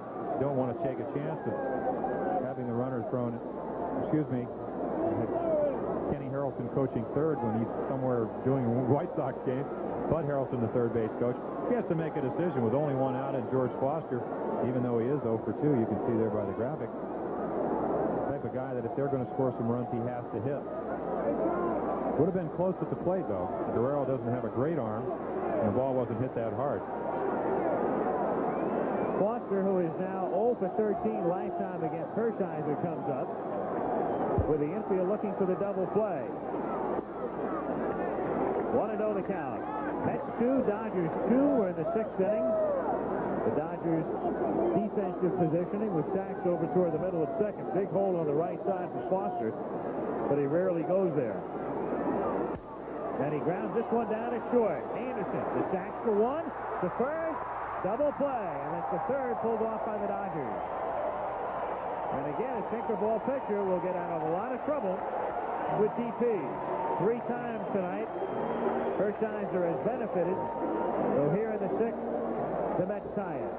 Gary Carter, knowing that Foster can't run that well, tries to impede Steve Sachs. Excellent throw by Sachs, completes a double play to get Hershiser out of the inning. We're tied 2-2 in the middle of the 6th. This is the reaction of Keith Hernandez as George Foster hits into that double play. Keith had been held by Harrelson at third on a base hit on which he might have scored. Figuring in Harrelson's thinking was only 1 out and Foster coming up. And then so much for that theory. Meanwhile, Tom Gorman had been up in the bullpen, and when the Mets tied the game, they got McDowell up, and Roger, who has become their big man out of the pen from the right side. The rookie comes in to pitch now in the bottom of the 6th inning, and what a job he has done with a sinker. The man who had surgery last year and missed almost the entire season. He would have been a Double-A Jackson in the Southern League, has come up, and what a find he has been for the Mets this year. Well, Davey Johnson talked about the difference between last year's Met team and this year's. That would be the maturity of the young pitchers, but I don't think he expected Roger McDowell to come along and pitch as well as he did, but he said every time he saw him in spring training, he just kept impressing him. Great sinker, and you'll see the ball run, and it'll dip. In fact, the ball, he doesn't have the same velocity that Orel Hershiser has, but the ball may even sink more, and that's saying something. They scored off him the other night in San Diego to snap a string of 23 consecutive scoreless innings. And actually, the run came with Orozco on the mound, even though the base runner got there with McDowell pitching, so the run was charged to Roger. And down goes Sosa. It's fooled. He's gone on 3 pitches, and there's one away here in the 6th inning with Baylor coming up. As far as about the ball running and sinking, the ball starts out inside, catches the inside corner. Scotia thinks it's a ball inside. The ball runs right back over the plate. Odd little twist here. Orel Hershiser went to Bowling Green University in Ohio. And his last year there was 79, and then McDowell went to Bowling Green in 1980. So 2 pitchers, similar in the sense both throw the wicked sinker. Both good young pitchers and both out of Bowling Green.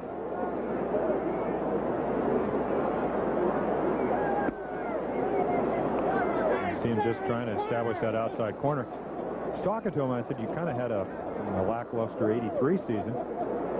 He said the doctors went in there, and when they did do that elbow surgery, they didn't do it arthroscopically. They did the conventional cutting and found 12 little chips. It was causing him a lot of, not really much pain when he pitched, but the day after. Grounded and not able to backhand it as Johnson as Baylor takes a wide turn and then holds.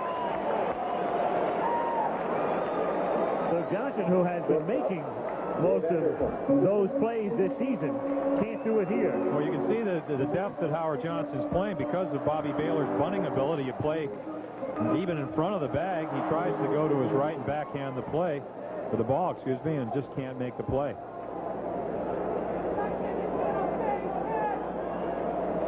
Baylor at first, and in the deal in which Baylor came, Sid Fernandez went to the Mets and is now in the rotation. Dodgers were very high, or at least they made it seem as if they were extremely high on Fernandez. And when you let him get away for the utility player, you wonder.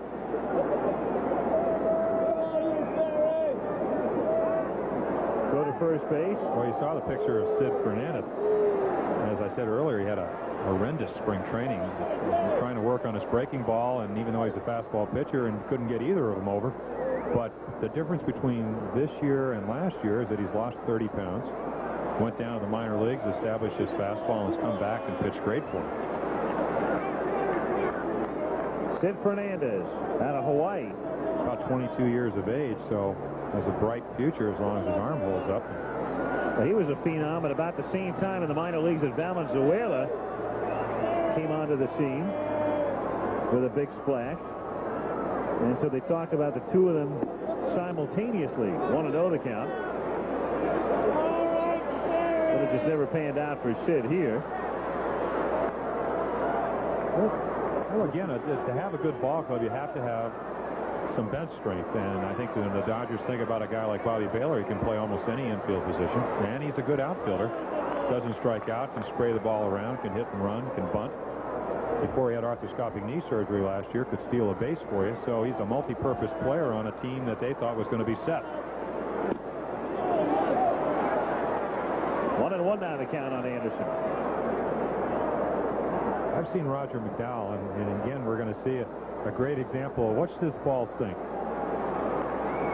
And when you get the low strike, which you do in the National League, you're going to be very effective. I've never seen the man throw a breaking ball yet. I told him that today. He said, oh, yeah, I've thrown a couple. But with that kind of sinker, you really don't need much of a breaking ball.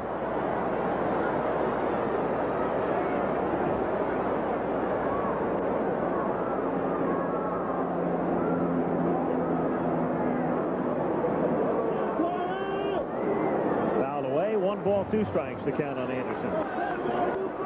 Entire field now encased in shadow. Lights beginning to take effect, making it somewhat easier for the hitters as you look around.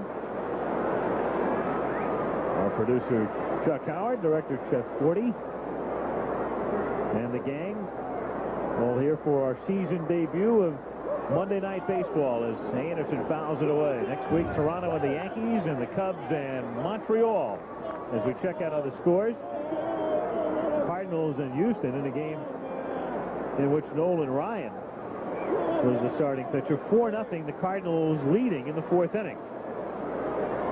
John Tudor, 1-7, hasn't really pitched that poorly, but again, a victim of non-support. Trying to get a second win. Probably very happy to have those 4 runs. Drilled foul, hooking, back out of play. Still 1 ball and 2 strikes.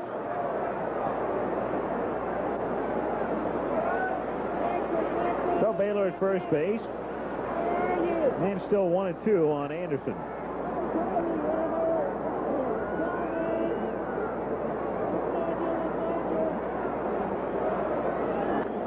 Fouled away. That man in the Panama hat, of course, if you've seen baseball from Dodger Stadium, you know who it is with the speed gun in that dugout box area is Mike Frito, Dodgers scout. Fernando Valenzuela, confidant, used to drive Fernando to the ballpark. And he's out there with that speed gun just about every night. As McDowell speeds one by Dave Anderson, 2 down. Once again, I saw the first breaking ball on the previous pitch, a slider, and here you see the good sinker. You think it's going to be a strike? Doesn't end up that way. 2 down, and Hershiser is the batter. Well, what's one of the theories in the National League this year? The averages are down because a lot of guys are throwing the split-fingered pitch. And even though this isn't the split-fingered variety, it serves basically the same purpose. Well, it does, except it's probably a little more difficult to throw a good sinker than it is a split-fingered fastball. The reason everybody's going to a split-fingered fastball is because it's so easy to throw. You just kind of spread your fingers. Instead of holding your fingers together on the ball, you kind of split them and put your thumb right underneath the ball, and if you throw it from your normal delivery, and the ball will drop. Hershiser goes down on strikes on 3 pitches, and so McDowell strikes out the side. No runs, a hit. They strand Baylor on to the 7th with the Dodgers and Mets tied 2-2. This ABC Sports exclusive is brought to you by the Stroh Brewery Company, brewers of Stroh's, Old Milwaukee, and other fine beers. Update to California leading in the West and leading Baltimore 5-1. Seattle now leading Detroit 7-5 in the 6th inning. Boston has the lead at Fenway over Cleveland, and the Yankees playing extremely well, and the Billy Martin in New York lead 4-0. Texas 2, Chicago 0 in the 4th, and Milwaukee 3, Kansas City 1. One National League final, Montreal this afternoon in 15 beat San Francisco 4-2. Here 2-2, 7th inning, and Danny Heap 0 for 2. Grounded into a double play and grounded out, comes up hitting 270. Ball 1 from Hershiser. In talking to Davey Johnson, the manager of the Mets, this is a perfect illustration. He would prefer to have a guy like Danny Heap, a veteran player that's been around a couple of years ago in 83. And there you see Davey Johnson, the manager of the Mets. Good. Heap came off the bench in 83 at 4 home runs. He'd rather have him on the bench so he can use him late in the ball game and have Strawberry out there on a regular basis. Now he's got a platoon at third base with Knight and Howard Johnson in right field with John Christensen and Danny Heap, who we see here. 3-0 the count. Ray Knight on the bench today, by the way, but there's a man who became a little wealthier yesterday. He's married to Nancy Lopez, and despite a 2-stroke penalty the other day, she won the LPGA Open. There was a spring to his step when he came into the locker room. In fact, Davey Johnson, who's a pretty good golfer, said there's no way that Nancy Lopez could beat me. He got her back on the championship tees, and she still won. Heath is on. So Danny draws a walk, and that's 3 walks given up by Hershiser. I wonder if Knight's going to get an allowance raise this week. Well, come out on the West Coast to win 4 out of 5 games, so the Mets are rolling, and turn on the tube and see your wife making all kinds of birdie putts. Danny Heap hitting 2-run home runs. Carter hitting 2-run home runs. What a day. What a Sunday. Your team's in first place. But you're still on the bench because this man's in there tonight. Howard Johnson. Single to center, fly to right. Batting 160. And up there to bunt, bunting foul with Baylor and Brock will charge again. Here's, I think, something important to note, that the Mets, of course, were in first place most of last summer, and the Cubs made a great run, had a 2-game lead in the playoffs, only to lose the last 3 ball games. It's going to be a good race, and as I said in the pregame show, when put Montreal with their good young pitching and some good speed, and Bob Rogers doing a good job up there, along with St. Louis, it's going to be a good divisional race. Probably better than most people expected. Excuse me. 2 strikes on Johnson as he can't get this one down. Well, it looks like he's bunting for a base hit, and then decides the ball is the ball, but it's called a strike. 0-2. Now Baylor backing up and playing even with a bag at third with 2 strikes. Down low. Oh, it killed the Mets last year, Jim. It was that 2-week stretch in the middle of the summer when they lost, as I recall, 7 out of 8 to the Cubs after winning the first game of the series. Cubs wiped them out 7 straight. And as we said before, those 2 teams have yet to meet this season, but upcoming are home-and-home series in the middle of the month. Yeah, it should be interesting. Rick Sutcliffe, of course, out with a torn hamstring. The USFL, Birmingham trying to stay in first, but trailing Houston 21-20 tonight in the 3rd.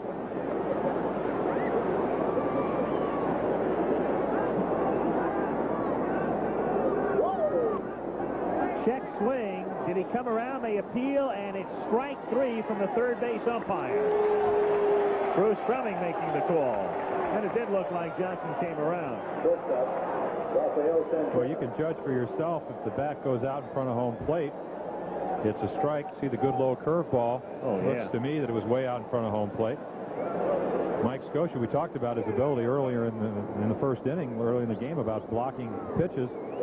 With a guy like Hershiser that has that biting curveball, get a lot of work out as a catcher going in the dirt and blocking balls. Did a nice job there. What you call him, a goalie? I like that phrase. Well, because Hershiser was a hockey player. He used to play for the Philadelphia Flyers Junior A team. So it's an appropriate description here on a pitch out, and the count is 1-0. That man has a pretty good curve, and he's got a pretty good fastball, and you name it. And great location. Dwight Gooden. The writer asked me today, can you call him great? I said, well, I'll tell you what, everything he's done has been great. I guess runner goes, not much of a jump to throw down a second, and they nail him. Danny Heath looked like he was starting out a quicksand, and Scotia almost double-clutched it as well and still got him. Well, the throw easily in time. Steve Stacks, all he has to do is put the glove down. Most likely a hit and run, or a run and hit. And if you're Danny Heath, you're anticipating Santana to make contact, which he didn't do. Missed the curveball. And doesn't make contact here, and the count is 1-2. I love what Vida Blue said when somebody asked him the other day about Dwight Gooden. He summed it up with one word: bona fide. Grounded to third. Nice play by Baylor, and he throws him out to retire the side. So the Mets get the leadoff man on, but nothing doing. It's still 2-2 as the Dodgers come up in the bottom of the 7th. Ladies and gentlemen, Dodger Stadium in Los Angeles. Al Michaels and Jim Palmer with you as we go to the bottom of the 7th inning. 2-2 tie. Steve Sachs, Ken Landreau, and R.J. Reynolds against the reliever Roger McDowell. Strike to Sachs, and the count is 0-1. Steve has grounded out, walked, lined out, batting .240. No homers and 5 runs batted in. 1-1. How about this for a theory on why he is happy that he's starting out slowly? Last year he got off to a great start. He said it was very nerve-wracking to try to hit 300. So this year he's going to start off a little bit more slowly and come up instead of going down.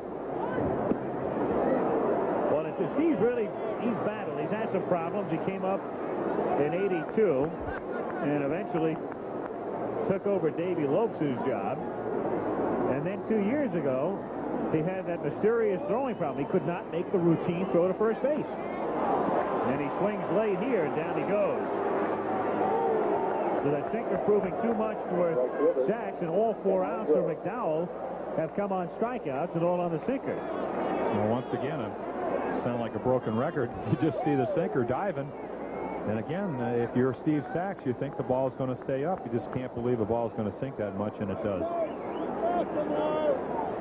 So Sachs, who wants to be remembered to his niece celebrating a birthday in Sacramento today, is out number 1 here in the bottom of the 7th inning, and Ken Landreau is the batter. Strike. 0-1.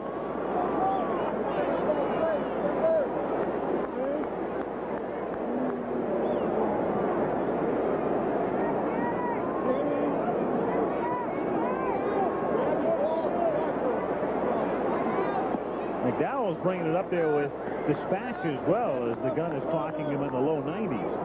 Not on that last pitch, but we've had him at 91-92. Well, he did throw a second breaking ball. You kind of wonder why you'd even throw a breaking ball when you have a sinker that's that outstanding. And then he went back to the sinker. 1-2 in the first inning. Guerrero drove in Reynolds, and then in the second inning, Hershiser doubled over Foster's head. It stayed 2-0 L.A. until the 6th, when Wilson and Backman got aboard on infield singles, and Hernandez poked one down the line and left to drive in 2. And right now we're in the bottom of the 7th inning with 1 out and the bases empty, and the Dodgers and the Mets tie 2-2. Kind of a a predictable type of game.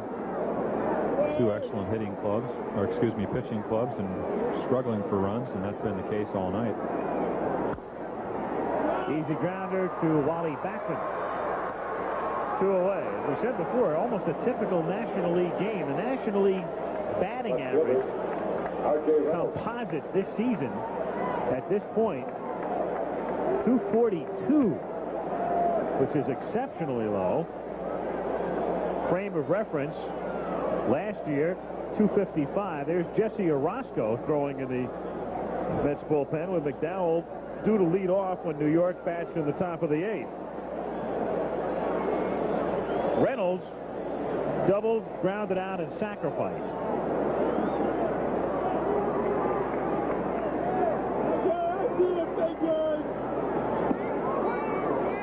One and oh. Tommy Lasorda with Monty Basgall in the background. Dodgers, in their 28 years in L.A., have had only 2 managers. Walter Austin up through 76.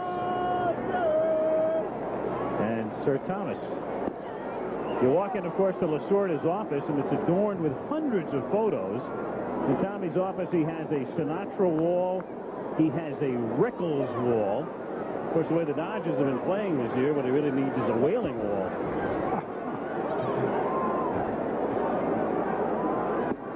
Are you on his wall? 2-1. Yeah, but the picture is turned around.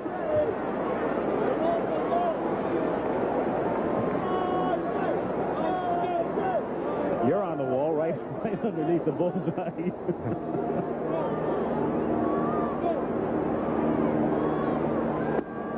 2-2 the count.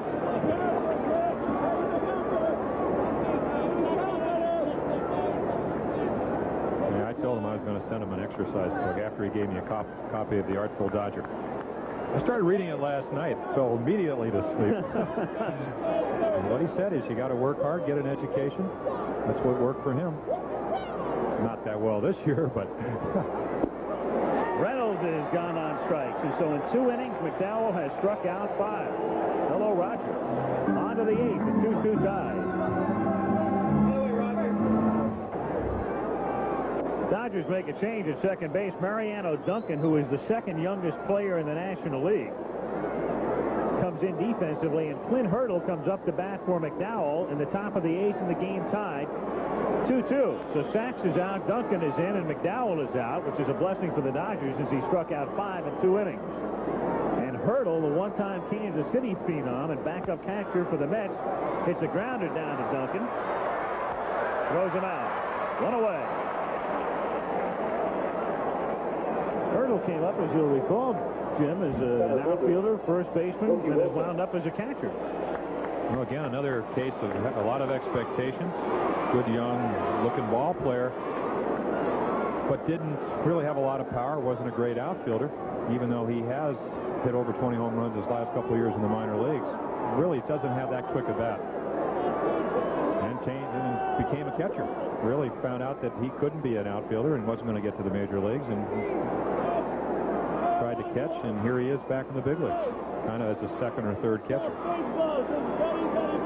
Mookie Wilson hits it in the air to right field, and Ken Landreau is right there. Very quickly, 2 down here in the 8th inning. Hershiser tonight has given up 6 hits, and 4 of them came consecutively in the 6th inning. He's been spotty with his control, walking 3. He has struck out 3. Well, in that inning, Al, he made 3 pretty good pitches, 2 infield hits, and the looper by Hernandez, and then made a bad pitch. Really, 1 out of the 4 hits was a bad pitch, so he's been in command. He's had good stuff all night. 3 walks is more than he'd like to give up. But again, as most pitchers try to do, what you want to do is go out there and keep your club in the ball game, and he's done that. 1-1. Hershiser has not been beaten since last season. He's 5-0 this year. So he's had 30 major league starts, and 6 of them have been shutouts, so you can kind of get an idea of what kind of quality pitching he's done. Won his last 3 decisions last season, and his last loss was last September the 9th, so he's won 8 in a row. 2 strikes to count. Lifted in the air to right center field. And it's Guerrero and Landreau getting together, and Pedro making the catch to retire the side. After 7.5, still tied 2-2 back in Los Angeles after this message and news headlines from our local stations. Jesse Orozco, there's been some question about his elbow because he went a week and a half without pitching and then came out of the bullpen finally on Saturday night to get the final 2 outs of a victory at San Diego. So Orozco, for the second time in almost 2 weeks, comes in to pitch tonight, and he's a very key man, of course, for the Mets, as he proved last year. California in the 8th leads Baltimore. Seattle leading the Tigers in the 7th. Boston trying to hold on at Fenway, and the Yankees have stretched their lead against the A's. Chicago and Texas are tied in the 6th, and Milwaukee and Kansas City a rain delay in the 4th with Milwaukee leading. Cardinals lead Houston 4-0 in the 4th. And the Phillies in San Diego are underway with no score in the 2nd inning. Montreal beat the Giants 4-2 in 15 innings this afternoon. Here, 2-2, bottom of the 8th, Pedro Guerrero, Greg Brock, Mike Scioscia against Jesse Orozco. What a job by McDowell. They 7 men gave up 1 single, no walks, struck out 5. Well, it gives manager Davey Johnson a lot of flexibility. You can get him to a situation where he can use Jesse Orozco. You talked about his arm, overpowering fastball, great slider, 31 saves last year to go along with a 10-6 record. He didn't use him really that 10-day period because he said he didn't match up against the other teams, but I think maybe he wasn't really telling us the truth. When you don't use your 8th reliever for 10 days, you aren't telling the truth. At least you got to get him in some work. There's McDowell. Still with the freshness of a rookie, a guy who does his job and doesn't go back to the clubhouse. He's still on the bench to await the outcome of the game. Well, Sparky Anderson said, or the Earl Weaver at the time of the sort is, they can't go out there and pitch and run and hit. And these guys, and there you saw an excellent 2-0 fastball right on the outside corner. You need guys that are going to go out there and do the job for you. And you can bring up a young kid like Roger McDowell, and he can pitch like he did tonight. Got to give you a pretty good feeling, a pretty confident feeling. And Johnson was given another good feeling yesterday as a change misses low, and Doug Sisk pitched 4 innings at San Diego. Sisk has had problems to the extent that he was farmed out earlier this year and came back, and now if Sisk can come around again with Sisk and Orozco and McDowell, they're going to be devastating out of the bullpen. Guerrero hits a fly ball to center field. And it's Mookie Wilson taking care of Pedro for out number 1. Orozco averaging almost a strikeout per inning, 24 Ks in 24 2/3. Goes to work now on Greg Brock. Well, he has that good fastball, and you can get behind a guy like Guerrero, who's a good fastball hitter. And when you have that confidence that comes with good stuff, you can go right after him, and he did, and he popped it up to center field. 1-0 on Brock.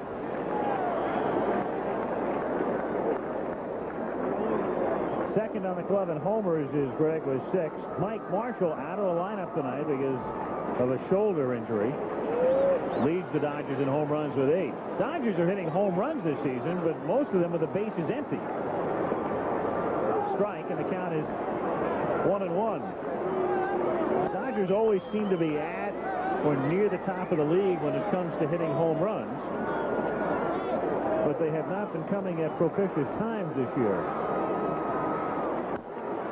Brock fouling it at the plate. Well, when you're leading hitters hitting 277, in spite of what Tommy Lasorda said about not hitting in clutch situations, they just aren't getting a lot of runners on. And also, when you struggle and you're not scoring runs, you maybe steal and hit and run a little bit more, which again puts you in situations where you maybe take some guys off the bases. Lowest team batting average is right there from the bottom up. Giants at 217, and then the Mets, and then the Dodgers. But it just shows you that the Mets are doing it when they have to.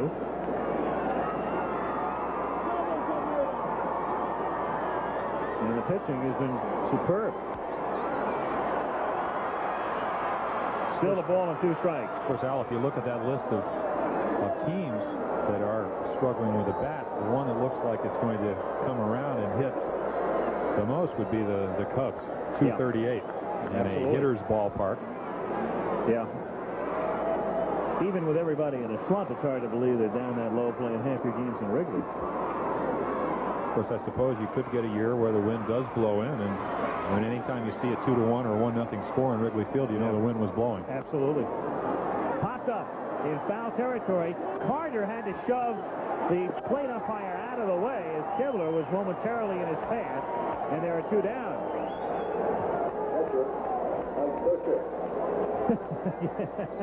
And the 2 can enjoy a smile right here. Kibler, big man, tough for him to vacate. Well, also, he doesn't know where the ball is either. Carter does. Hi, Mr. Kibler. Yeah, thank you. And then he goes and gets the ball. A lot of foul territory right behind home plate here. But you can see Gary Carter not taking his eyes off the ball, has time to get to it. And with authority, makes the catch. Here's Scioscia. We were discussing the Dodger homers this year. They've hit 34, and 27 of them have come with the bases empty. Only 2 3-run home runs, both by Greg Brock, who just popped up. Now, I have a theory. I know that when I get a couple of guys on, you just make better pitches, or at least you try to.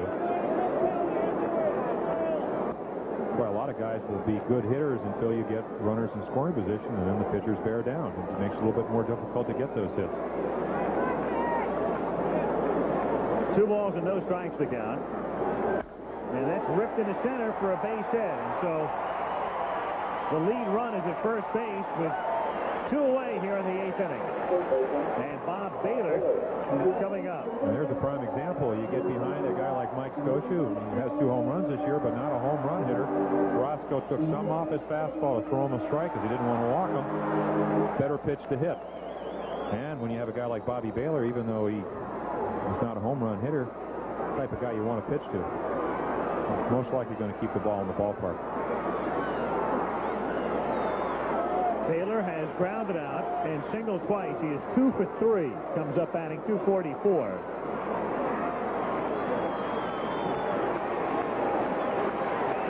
If you're thinking about Baylor hitting one out, well, you might as well forget it. He's hit 1 home run in the last 4 years.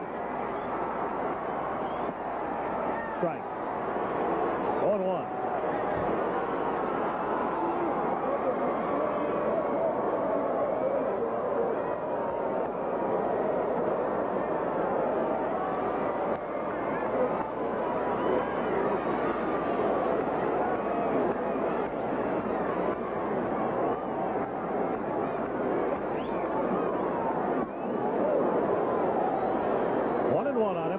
On deck. Scioscia at first base. Not much speed. Get an idea of how intense Bobby Baylor can be when he plays. I was pitching in spring training last year. I had the Dodgers down 12-0. He's playing shortstop, dives for a ball, and dislocates his shoulder. Squib down to Santana, who doesn't come up with a ball. Big break for the Dodgers.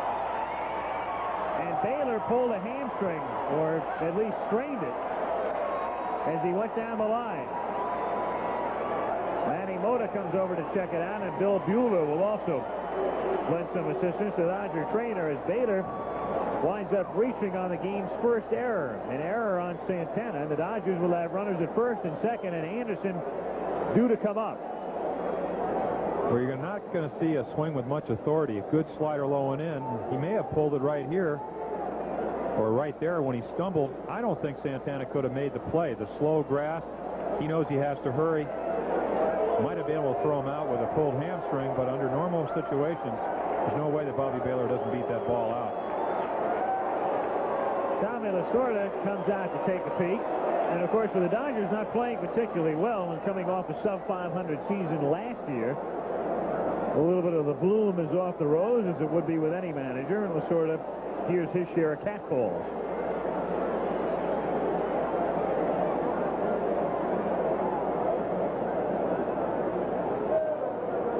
Tommy would like to keep Baylor in the game if he can. He's already taken sacks out. He has Marshall hurt. He certainly can't send Yeager into pinch run, or doesn't want to at this point.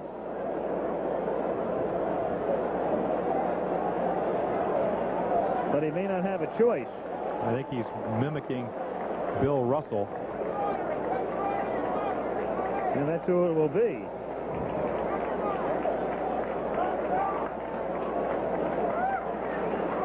So Russell will come out. And in fact, Russell's going to go to second base to run for Scioscia. And I think, is it Sid Bream who will come out? Or maybe the pitcher, Bobby Castillo, and that's who it will be. It's Bobby Castillo who comes out to pinch run at first. Castillo, who was the starting and winning pitcher yesterday against Montreal, is the runner at first. Probably ties a record for most simultaneous pinch runners in a game, you would assume. 37, Bobby Castillo. So he's got Russell now running at second and Castillo running at first. Number 18, Bill Russell. And what he'll do is probably leave Russell in the game.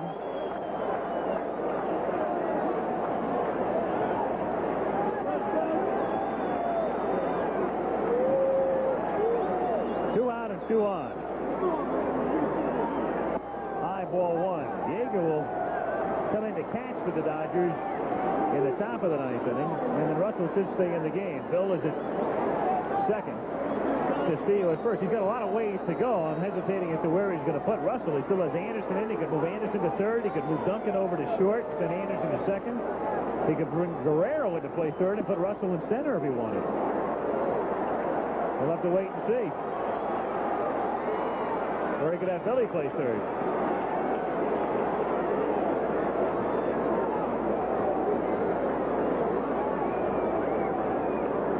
Two balls, no strikes to count.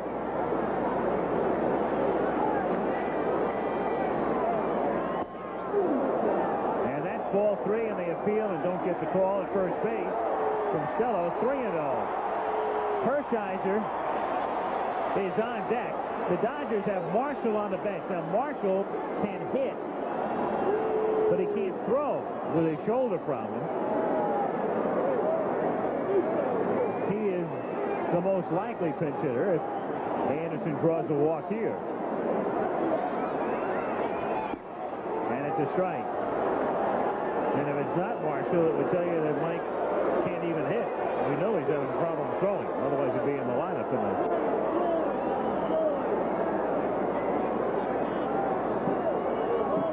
3 balls, 1 strike to count, with Russell at second and Castillo at first.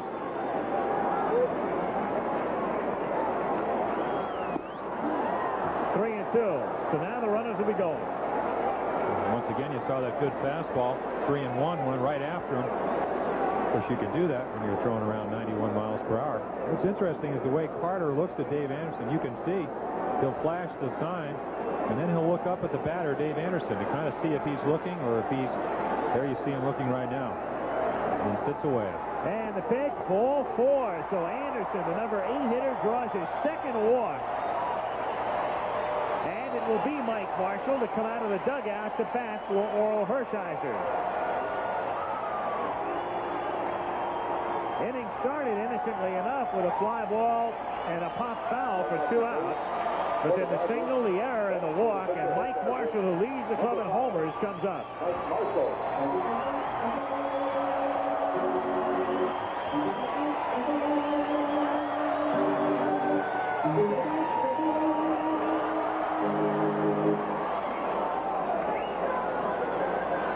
No, Mike Marshall, big, strong, right-handed hitter.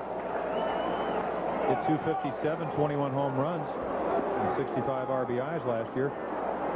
But has a tendency to strike out. Cut it down in strikeouts. Struck out over 100 times 2 years ago, only 93 times last year. You want to get him out. You want to come up and in on him. And you get the ball out over the plate. We talked about his shoulder problem, Jim. I asked Lasorda, they sent Marshall up yesterday in an obvious intentional walk situation. And Tommy said one of the reasons he did it was that Mike really couldn't swing the bat, and Lasorda was shocked when the Expos pitched to him, a strike. And that's a tip-off right there that he's having trouble hitting as well as throwing. Well, of course, Montreal, who they were playing yesterday, they've had a lot of luck with him just pitching him inside. In fact, they've had a couple situations where he's been hit and actually went out to the mound.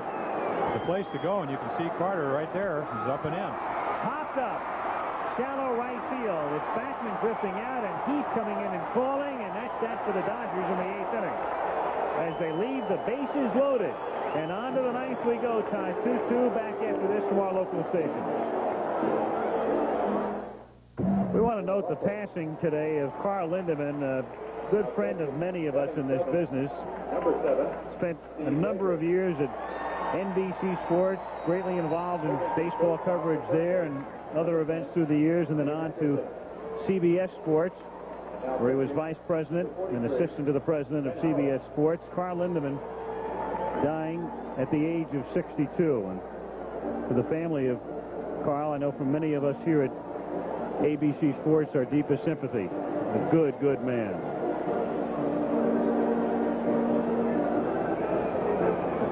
Ken Howell comes in to pitch for the Dodgers as we go to the 9th inning. And the Dodgers make a lot of changes because of the pinch running and pinch hitting situation. Steve Yeager comes in to do the catching. So a brand new battery, and Bill Russell stays in the game with Keith Hernandez coming up. Russell is now the shortstop, and Dave Anderson goes to third.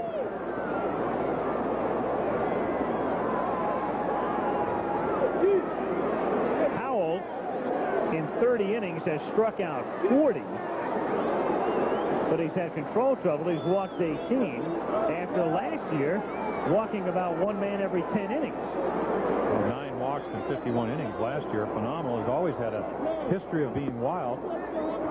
And, of course, only 5 unintentional walks. 94-mile-per-hour fastball right there. He's got a live arm. Basically a hard slider to go along with it, but only throws that when he gets ahead. He's the type of pitcher that comes right after you. In fact, there's been a lot of speculation. Here we see the errant throw by Steve Yeager. It doesn't really matter much, but a lot of speculation with Howell pitching as well as he did last year and the Dodgers needing a third baseman. There was talk of trading Tom Niedenfuhr, who's the other short man, to Boston for Wade Boggs. That's been a trade that's been bannered around. Of course, he hasn't been consistent this year, and you can't walk a lot of guys if you're a short man. There you saw the excellent slider. Establish your fastball. He did that and come right back with a good breaking ball. 1 ball, 2 strikes. Boy, he is a big man from the sort of this year because you've got Niedenfuhr. Then you've got Steve Howe coming back. And if you're wondering how Howe is doing, I guess the best way to sum it up would be okay. Hitting the left field for a base hit as Hernandez is on. In terms of how he's pitching, I think okay would be applicable. What he's doing with Howe is he's using him from time to time, but he really hasn't brought him into that many key situations with the game on the line. Again, a very similar pitch to the one that Hernandez hit down left field line for a double. Fastball out over the plate, just punched it into left field.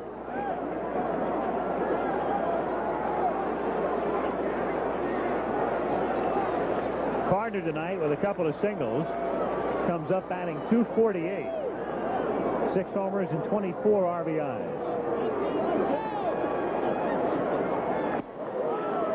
0-1.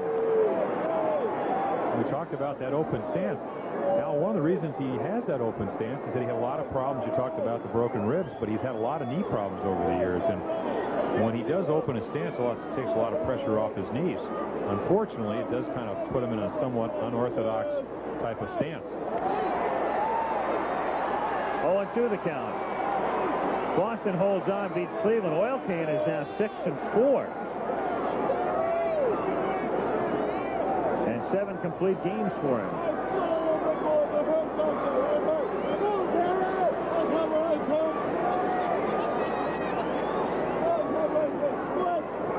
One ball, 2 strikes.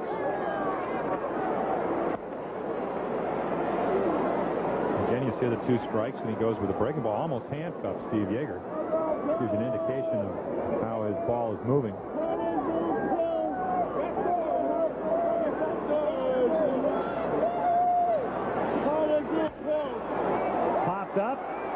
playable in foul territory for Greg Brock. Hernandez still at first with one away now. And it'll bring up Foster. When the Dodgers come up in the bottom of the ninth inning, they go to the top of the order, which is occupied now by Mariano Duncan and Ken Landreau and R.J. Reynolds. Foster hit into a double play to end the Mets' rally in the sixth inning. They'd already scored twice and had runners at first and third. And you talk about key plays in the game or key decisions right now. You go back to Bud Harrelson stopping Keith Hernandez from scoring from second on Gary Carter's single. When Hernandez had rounded third and Bud put out the stop sign, figuring Foster was coming up next, with one out and a man at third, George should be able to bring in. But he hit into a double play. And now the plate umpire, John Kibler, will define the batter's box for Foster. Well, George probably heard that Ken Howell's throwing 94 miles per hour and figured I might as well get back as far as I can. George is no stranger to taking a lot of time, making the pitcher wait. And so this is sort of par for the course. Popped up. Shallow left field. Russell. 2 down. Hernandez still at first. And Danny Heath comes up. One of the breaks you get when you get a leadoff runner with your fourth and fifth hitters coming up. Hernandez gets on, and in most situations you get a leadoff runner on in the ninth inning. You'd bunt him over, put him in scoring position, but with Carter and Foster coming up, you go for the big inning, or I don't know if Gary Carter's ever had to bunt. It takes a lot of pressure off the pitcher if you make good pitches, and Howell's been able to do that. Tremendous jump for Hernandez, who had the base stolen by a mile as he fouls it away. Keith Hernandez was halfway to second as that pitch came to the plate. He's mad right there because he knew he had it stolen. Then he turns around and it's fouled off. And he says, first I could have scored on that single, and now I had second base stolen.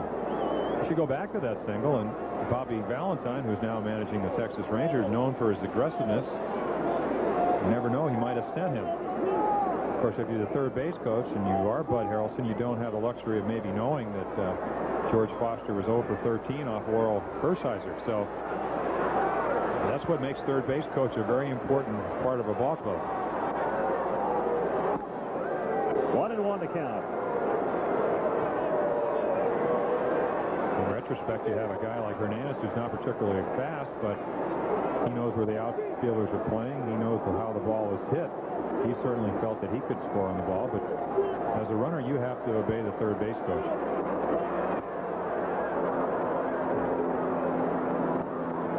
Go back to the playoffs we did for ABC, where they fired a third base coach, Mike Ferraro. 1980. That was the classic shot of Steinbrenner getting up and throwing his arms up in disgust. And it was, I guess, what Willie Randolph got thrown out at the plate.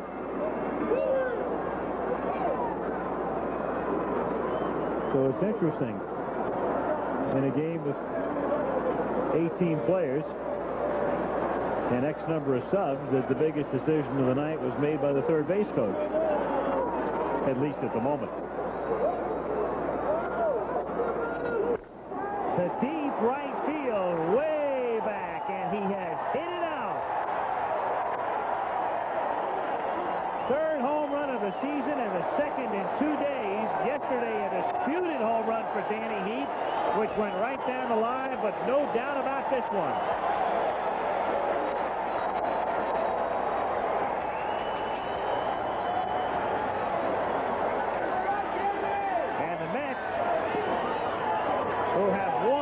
Of their last 7 now lead 4-2. Well, Kenny Howell may have been worrying about the runner, Hernandez, at first. You throw a low fastball to a low fastball hitter. Funny thing about this game, baseball, last year he only hit 1 home run. In the last 2 days, he's hit 2. Sometimes that's what it takes to win a pennant. Johnson takes a strike. You saw Darryl Strawberry, one of the first to come over to congratulate him. It's he playing because Strawberry's hurt. He's being platooned with Christensen. And he's been a big man the last couple of days for him. Grounded down to Brock. Over to Howell, but the damage done here in the 9th inning. The single by Hernandez and the 2-out homer by Heath, and we will go to the bottom of the 9th in L.A. with the Mets now leading 4-2.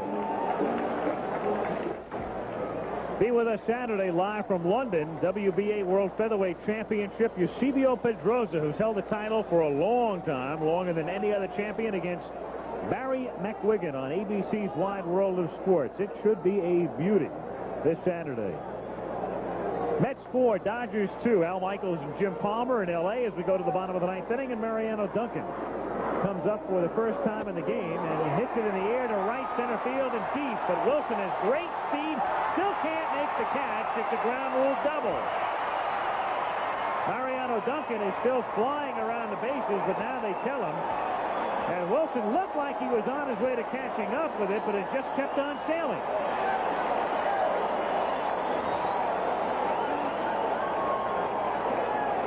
So it's a double for Duncan as the Dodgers try to come back here in the bottom of the 9th inning. You see Mookie Wilson on his horse, thinks he has the ball. We talked there earlier, Al, about Dodgers usually lead the National League in home runs. The reason is the ball carries very well here. As you said, it looked like Wilson thought he could catch the ball, but it just, and you can see it here, it just carries a little bit too far as he goes down and stumbles. And now Candy Maldonado comes up to hit for Landro in the bottom of the 9th inning as Lasorda opts for the percentages and goes to the right-handed batter. The kind of ball that if it stays in the ballpark with Wilson falling down has a chance to definitely be a triple, maybe even an inside the Parker home run, even though with a 2-run deficit you almost have to be sure before you send a guy. Candy Maldonado looks at his strike. Well, he's really had a tough time, hitting 162. And he's been mired in a hellacious slump. Well, this is one of the guys that Tommy Lasorda talked about. He was talking about before the game that you have a tendency when you have players that play at Albuquerque where the error is rarefied that you start uppercutting on the ball and trying to hit that fly ball to take advantage of the short porch and the way the ball carries. In the air to right center field, but very playable for Wilson, and he'll handle this one, and Duncan will tag at second and advance 90 feet. Maldonado still mired in that slump. He comes the first out in the bottom of the 9th inning, and it brings up the left fielder R.J. Reynolds. Pretty good pitch to hit. It was kind of a hanging slider up in the strike zone, but he just got under it. R.J. Reynolds scored the first Dodger run in the first inning. The Dodgers scoring single runs in the first and second, and led 2-0 through 5. The Mets getting 2 in the 6th, and then Heath's home run in the 9th, making it 4-2. That's where we stand right now. Infield back, of course, with a 2-run lead and 1 out.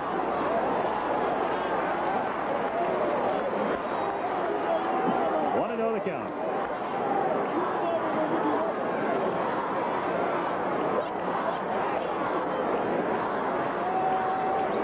Guerrero next. Line to right, over the head of Heath, and he can't make the catch, and that's a ground rule double. So Orozco is not tricking him here in the bottom of the 9th inning. Tying run, Reynolds at second base, and he wants to talk to Joey Amalfitano. Here you see Danny Heath trying to get back as quickly as he can, and the ball just over his glove. Once again, another ball that could have gone for a triple if it does not bounce into the stands.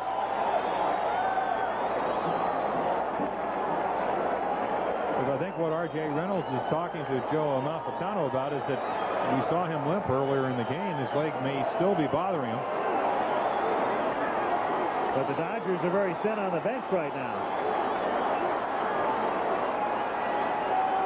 And Reynolds stays in with the tying run at second base and 1 out, and Guerrero 2 for 4.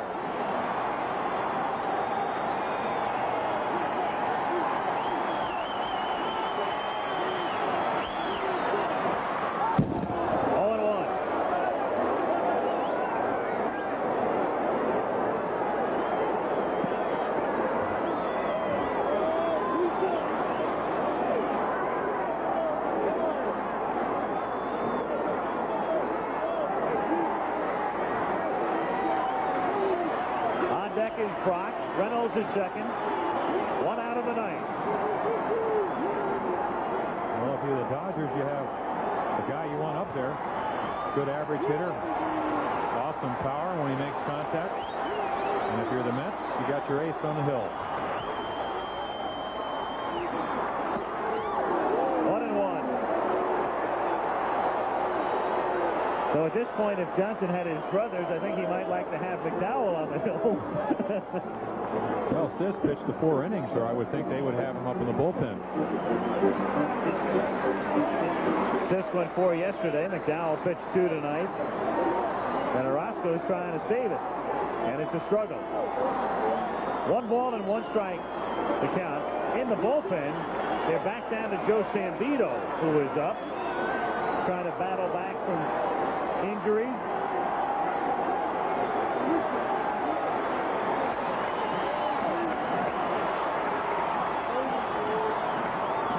Change is grounded toward the middle, and nobody's there. And Reynolds gingerly comes around third and scores. And that's the precise type of hit the Dodgers needed to score Reynolds, because you can tell he's hurting. A bouncer slowed down by the grass and rolling into center field, and the game is tied. Well, Jesse Orozco chooses to go with his 3rd pitch. Looks like a little bit of a changeup away. Guerrero just banks it up the middle. All the way to Mookie Wilson in center field, who has no chance to throw out Reynolds at the plate. Winning run now at first. And Brock is the batter.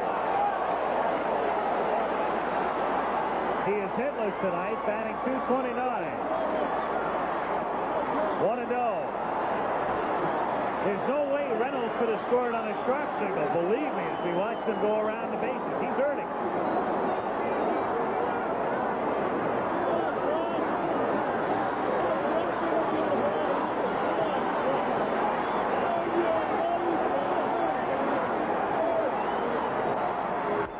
Grounded toward the hole, and Backman scoops it up, throws him out.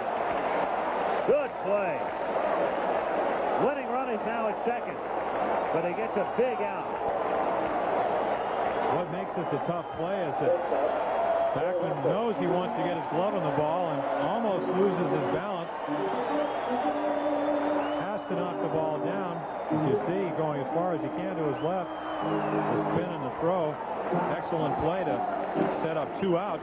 Of course, Guerrero does move into scoring position at second base for Russell. Now Dave Johnson has a choice. Does he want to pitch to Russell, or does he want to pitch to Yeager? He's got first base open. Both came into the game in the last inning. Well, Yeager's 5 for 40, and Russell's hitting .266. And Russell's hitting .400 with men in scoring position.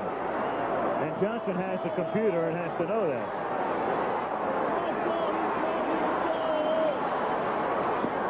Strike. 0-1. But even though you do have those computer readouts, I remember Earl Weaver used to have the same things. Many times I saw him sprint into his office in the 7th and 8th innings because you don't take him out on the bench with you. Unless you have them handy, he has no way of knowing. Guerrero is at second.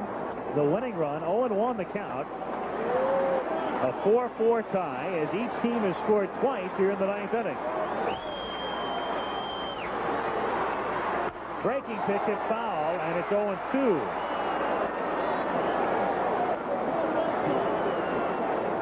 I think a more important computer readout would illustrate how Bill Russell hits Jesse Orozco, because Orozco, if this inning is any indication, is not on the top of his game. He's gotten his sliders in, his fastballs up in the strike zone, which he can't afford to do. I don't care how hard you throw.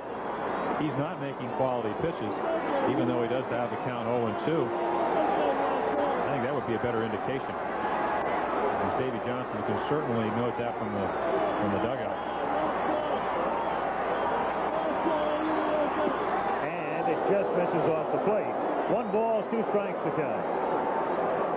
Again, when you do have elbow problems, you're just not able to snap off the hard breaking ball, and when you put that full extension on the fastball, which maybe makes a difference between the ball moving and not moving, The elbow sometimes inhibits you from doing that. Popped up, down the line, and into foul territory, and Foster can't get there. Still a ball and 2 strikes.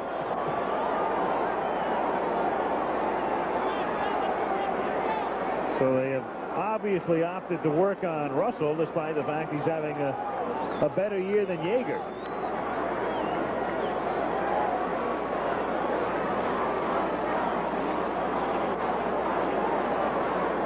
Two out, winning run at second. 4-4 tie in the ninth.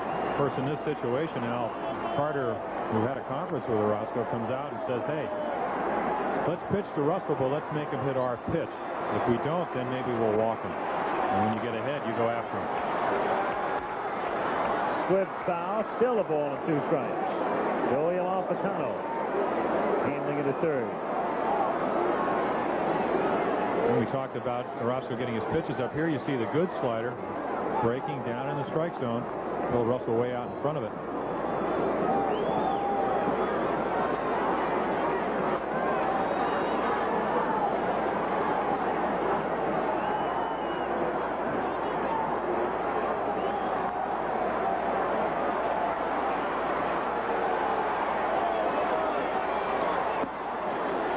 Count even, 2-2.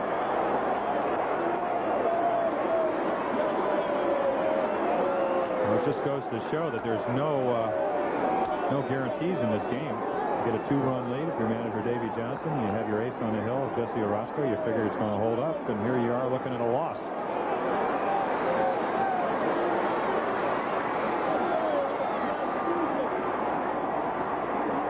Guerrero goes, and Russell fouls it away. So they weren't paying much attention to Pedro, and he figured he'd take a chance.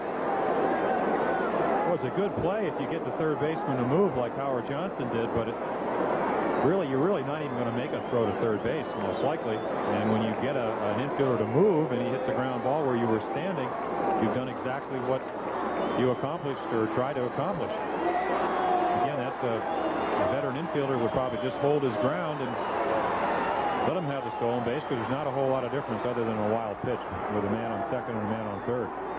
And Russell pops it up, and it looks like we're going to go to the 10th as Santana goes back on the grass, and on to extra innings we go as the Dodgers get 2 in the ninth, and at the end of 9 we're tied 4-4. Back after this message and a word from our local stations. And 1 error, the Dodgers 4 runs, 11 hits, and no errors. Dodgers scored in the first, Guerrero driving in Reynolds, Hershiser with a double in the second inning to make it 2-0. And then the Mets got a couple on Hernandez's double after 2 infield singles in the 6th inning. He hit a 2-run homer in the 9th to make it 4-2, but back came the Dodgers as Reynolds drove in run 3 and Guerrero drove in the 4th run with a base hit. So to the 10th, and Rafael Santana to lead off for the Mets. Candy Maldonado stays in the game in right field for L.A. Strike to Santana, with Kelvin Chapman out on deck to bat for Orozco.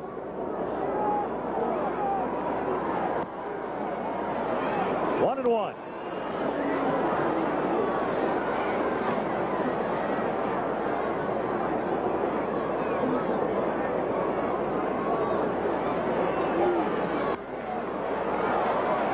Slice to right. Maldonado running hard, but it drops untouched. 1 ball and 2 strikes to count. So Santana, the number 8 hitter, and then Chapman to bat for Orozco next, followed by Mookie Wilson. Dodgers in the bottom of the 10th are down to the bottom of the order with Yeager, Anderson, and in the pitcher's spot.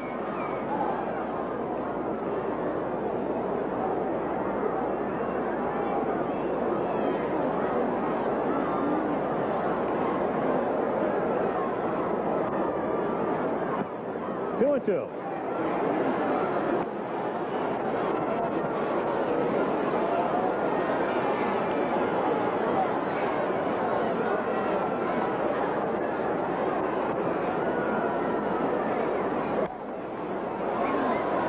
Still 2 and 2 on Santana.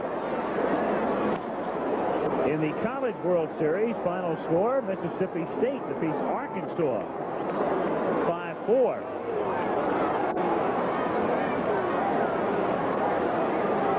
Great sports year for the Razorbacks. Won the NCAA track championship last week, track and field. Grounded to third, and on the run, and throwing it out is Anderson. One away. One down, and Kelvin Chapman comes up. USFL Birmingham now leads Houston in the fourth period, 29-21. For the Mets, batting for the pitcher, Roscoe. Chapman, who platoons with Wally Backman, comes up with his 194 average. 3 for 8 as a pinch hitter. Tom Gorman, who was up early on, he was up in the 5th inning in the bullpen, is up again in the 10th. So we'll see him. Next week, Toronto and the Yankees, and the Cubs, Montreal. Our 2 games on Monday Baseball. Good to be back. Our statistician, Alan Ross. Steve Hurt, one of the tri-authors of the Elias Baseball Analyst, a terrific book, providing the graphics. 1-1. Looking at Kelvin Chapman, another guy that benefited from Davey Johnson's rise, I guess, to become the manager of the Mets.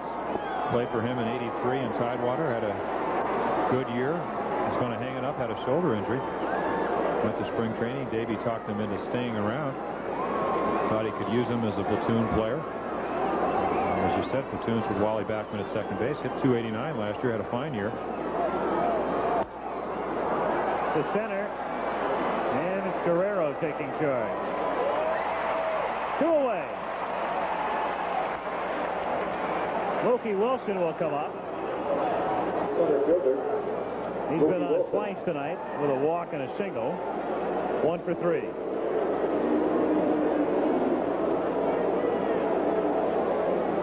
Wilson batting .283. Cubs are off today.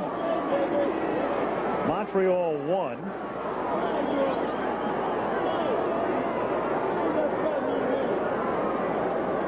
Mets beginning the day 2 on top in the East.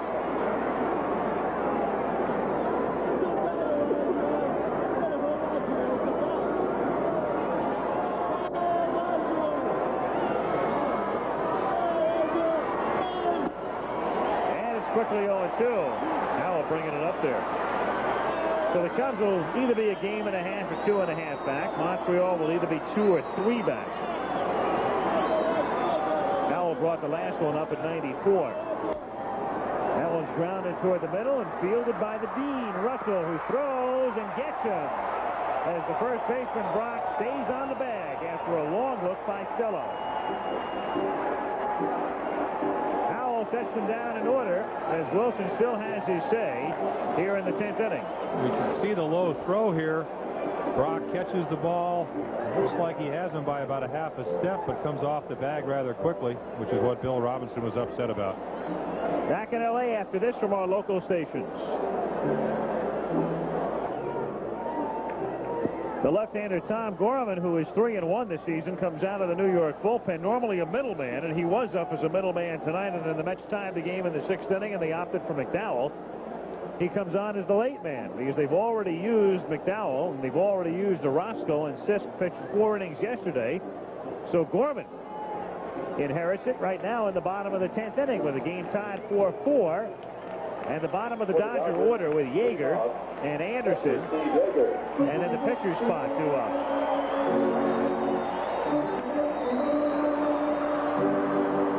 Look around Dodger Stadium. Where a number of people left after the top of the 9th inning. And Danny Heath's home run sent him to the parking lot, where they now listen on radio on the freeway. Game tied 4-4 in the bottom of the 10th as Yeager fouls it back. 0-1. Tom Gorman not exactly overpowering. Fastball, slider, but his best pitch is a forkball. He throws it about, Davey Johnson said, about 6 different speeds. Makes him very effective.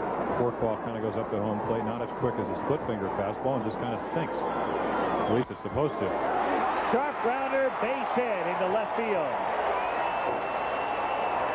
Steve Yeager, who came up hitting 125, 5 for 40, with a single to left. Dave Anderson. It looked like a forkball right up in the middle of the plate. Howard Johnson, the third baseman for the Mets, is guarding the line, which is what you do in late innings. You don't want a ball hit to your right for a double. The ball rolls into left field. Now Anderson comes up, probably to bunt. One problem for the Dodgers right now, or one thing that doesn't help them a whole lot anyway, is that Yeager is very slow, and they don't have another catcher, so he has to stay in the game. So it could be tough to bring him in. Coming off that broken leg, spent 4 months on crutches in a cast this past winter. There's a couple of screws in his leg right now. And a souvenir from a late season collision with Dave Concepcion with Sid Green. Called up from the minors recently. Coming up to pinch hit next. 0-1 the count. Anderson bunting foul, so he misses a bunt and then fouls one away. And with our game running over our allotted time period, a reminder that as soon as this one is over, we'll have your late local news and then Nightline. Yankees beat Oakland 5-2 as Phil Niekro wins his 7th over Chris Conneroli, and Ricky Henderson homers against his ex-mates, and Dave Kingman homers against his ex-mates. Brooke played briefly with the Yankees. Was that number 291 for Niekro? 291. Yeah. That's a lot of wins. And John Sutton in the other dugout tonight is closing in on 300. He lays it down with 2 strikes, and Gorman throws him out at first. So he did it the tough way. Got 2 strikes on him, and then the sacrifice. And now Sid Green comes up with Yeager at second base. Green was up last year. He's a first baseman and an outfielder. Started here this season, then went to the minors, and then came back. Good 2-strike bunt. Well, of course, all Dave Anderson wanted to do was get it anywhere in fair territory, even though it's hard to move a guy like Yeager that doesn't run well over.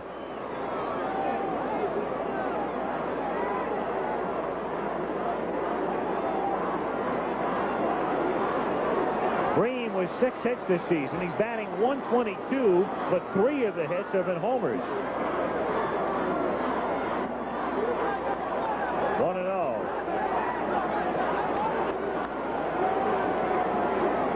Sid's kind of been on a yo-yo, the type of guy that'll probably be sent back when Al Oliver comes off the disabled list, or Jay Johnstone.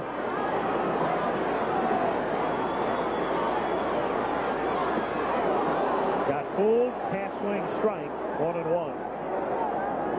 Birmingham holds on, beats Houston by 2. Houston missing a 2-point conversion at the end of the game.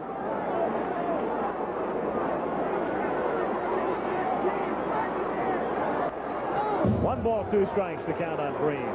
Mariano Duncan is on deck.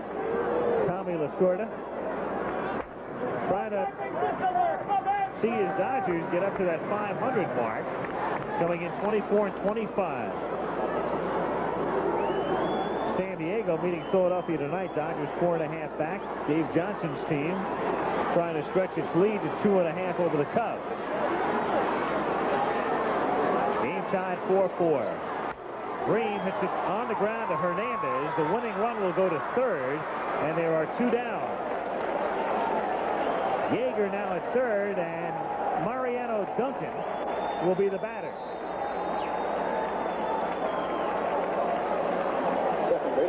It's another one of those situations with first and second base open, 2 outs, winning run on third base. Who do you pitch to? Duncan hitting right-handed at 326. I don't know if I really want to pitch to him. Maldonado is on deck. They go for 24. But then again, I'm not the manager, and it appears that they are going to pitch to him. Again, it might be one of those situations where you make your pitch or you walk him.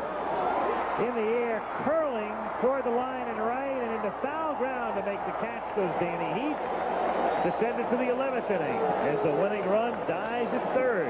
After 10, Mets 4, Dodgers 4. 4-4 tie as we go to the 11th inning at Dodger Stadium. And for the Dodgers, Steve Howe comes in to pitch. The well-chronicled Steve Howe, who broke in with such a splash, having a sensational rookie year in 1980, quickly became the ace of the bullpen, and all of a sudden in 1983, cocaine abuse, suspended, and then following the season, suspended from baseball for a year by Commissioner Bowie Kuhn in 1984. Went through rehabilitation and then had to undergo elbow surgery in January of this year. So he's coming back from a number of problems, and as we said before, Lasorda has been spotting him. He's been pitching fairly well, but Niedenfuer has really been the key guy out of the bullpen, and Howell as well. But now Howe comes in here in the 11th inning. Wally Backman, who rarely gets to hit right-handed, turns around here, the switch hitter. And tries to bunt his way on. 0-1. Hernandez is on deck, and then we'll see Gary Carter.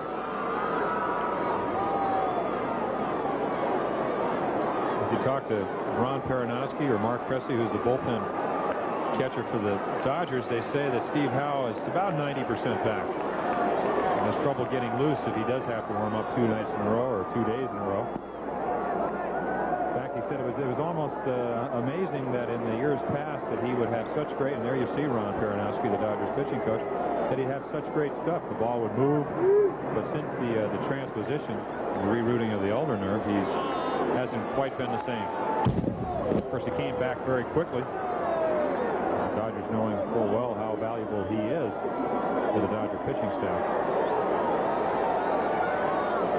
1 ball, 2 strikes to count.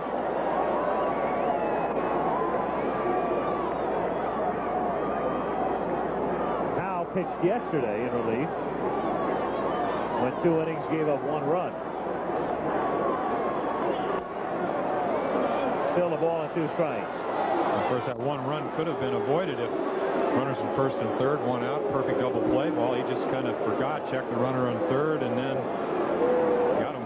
Really could have had him caught down in the rundown, but didn't. Chose to go to second and almost got Mariano Duncan killed there with a force play and didn't get the double play, and the run scored.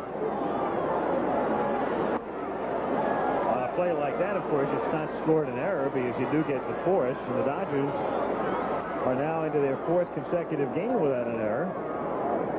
And their fielding has really been dastardly up until this past weekend. Well, along with those 62 errors, you do have the mental mistakes. And again, talking to Monty Basco, who was the infield coach, been with the Dodgers for years, he just said, how about, I mean, we can talk about the physical errors. They're well chronicled. I mean, you can just read about those in the box scores. But how about the double plays we don't turn or the mental errors? They all cost you ball games. Still 2-2.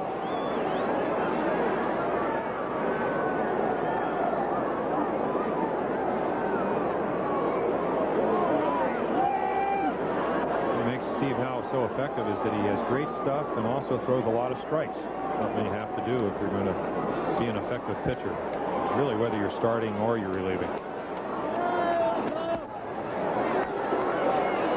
3-2 on the leadoff man, Wally Backman.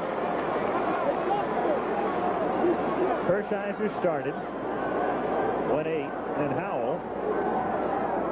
And now Howe, the free agent, working for the Dodgers tonight. As it's line to center for a base hit. And the go-ahead run is aboard. A leadoff single by Wally Backman. 145 lifetime against left-handed pitching. When we talked about throwing strikes, you don't want to go 3-2 to leadoff batter because you don't want to walk them. Took a little bit off. Backman singles up the middle.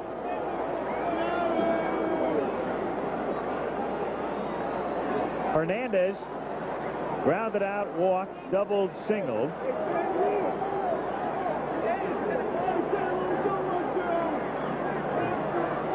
Of course, if you're sitting at home, you're wondering if Keith Hernandez is going to be bunting. Type of situation, you'd like to get a runner in scoring position.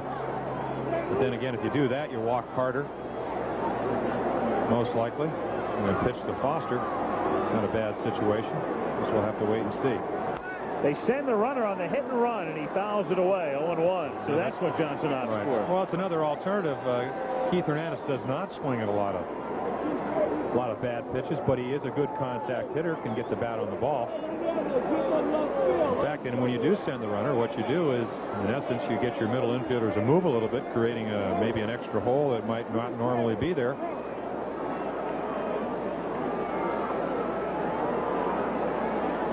Probably wondering what he's talking to Gary Carter about. He's saying, what is that hit and run sign? What is the bunt sign? I've never done it this year.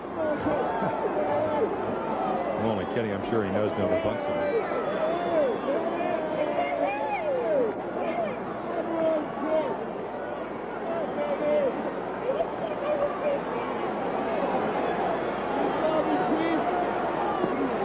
Semi-pitch shot. Yeager moved out as if it was a pitch shot and then stopped. 1-1. 8:24 here at Dodger Stadium. So the game now about 3 hours and 15 minutes old. And following our game, stay tuned for your late local news. And then Nightline coming your way. Live interview with Patrick Buchanan. First live interview with the member of the president's staff, with Ted Koppel coming up. Up high, and down he goes on a pitch that I'm not quite sure was that close, but it's easy to say from up here. 2-1. Well, if you're Keith Hernandez, you do hang in there. That's one thing he does against left-handed pitchers. You see the ball just run a little bit back. As you said, it's not that close, but a lot closer if you're down on the field. Sammy Stewart wins it, and Donnie Moore gets beaten as Baltimore takes care of California. Doug DeCinces off the disabled list. Similar back problems to what Dave Anderson, who's now playing third base for the Dodgers, has. Not a lot of fun to look forward to, as Doug's had a number of. Well, he's had a chronic back problem, and I think that's one of the reasons that he was traded over to California for Danny Forth. And they were a little bit suspect of whether his back would be able to withstand the rigors of playing every day at third base in the major league. On the hit and run again, it's fouled away. So they sent Backman, and the count is 2 balls and 2 strikes. St. Louis in the 6th inning in a rain delay. So that game is now official as they lead Houston 8-1. And the Phillies lead San Diego 3-2. Here, a 4-4 tie with nobody out in the 11th inning, and they send Chapman. The pitch is low. Yeager's throw bounces to second base, and Kelvin is able, or Backman is able to steal it. So Wally Backman stealing second base after they had tried unsuccessfully the hit and run twice. Well, Backman's an excellent base runner. Again, a situation where you know you're probably going to have the pitcher take a little bit extra time to throw a strike. Billy Russell makes a nice play. That ball could go into center field, but he does block the ball with his leg or bottom of his glove to keep Backman at second. Nobody out, a pretty important play. Hernandez to the Pine Tar rag again, and coming up with the count 3 balls and 2 strikes. Yeager has been very proficient in throwing men out this season. That's only the 4th steal in 14 attempts.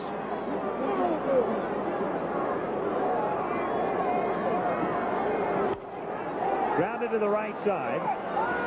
Brock will make the play, but on the play, Backman advances to third. So Wally is there, and with 1 out, they're looking for a fly ball at least from Carter. Well, Keith Hernandez did exactly what you'd want him to do.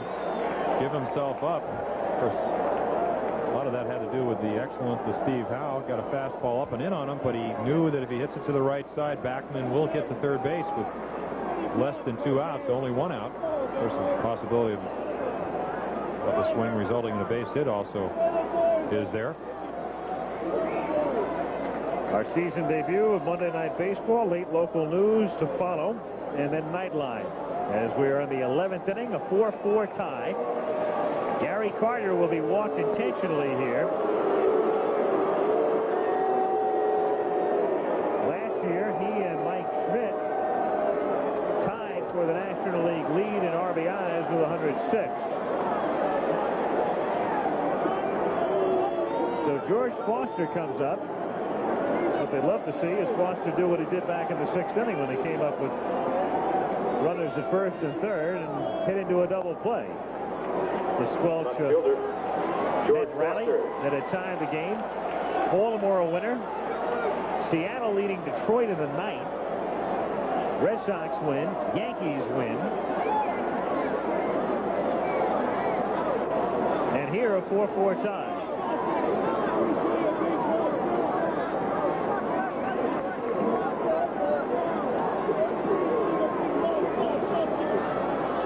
If you're Tommy Lasorda, you have the luxury with a guy like George Foster that can't run. You play your first and your third baseman in.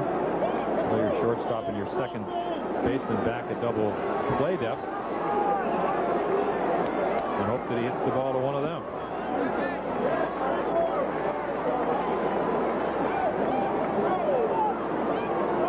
Dodger infield looking for the DP. 1-0 the count.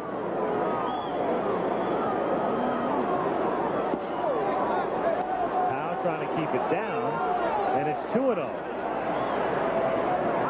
And this is where maybe pitching 2 days in a row catches up with you. You need that little bit extra either for the strikeout or the pop-up. Run that fastball away, and if you're not used to doing it, it's hard to do it. 2 balls and 1 strike to count.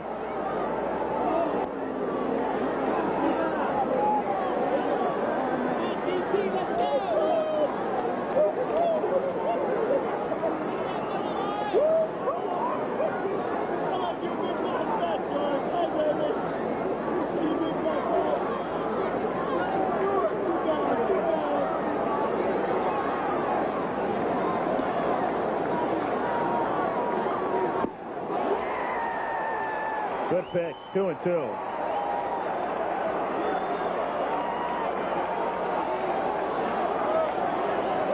Well, there's no substitute for talent. Steve Howe gets behind George Foster 2-0. He comes back with 2 fastballs, challenges him, pops one off foul, and throws the other one right by him.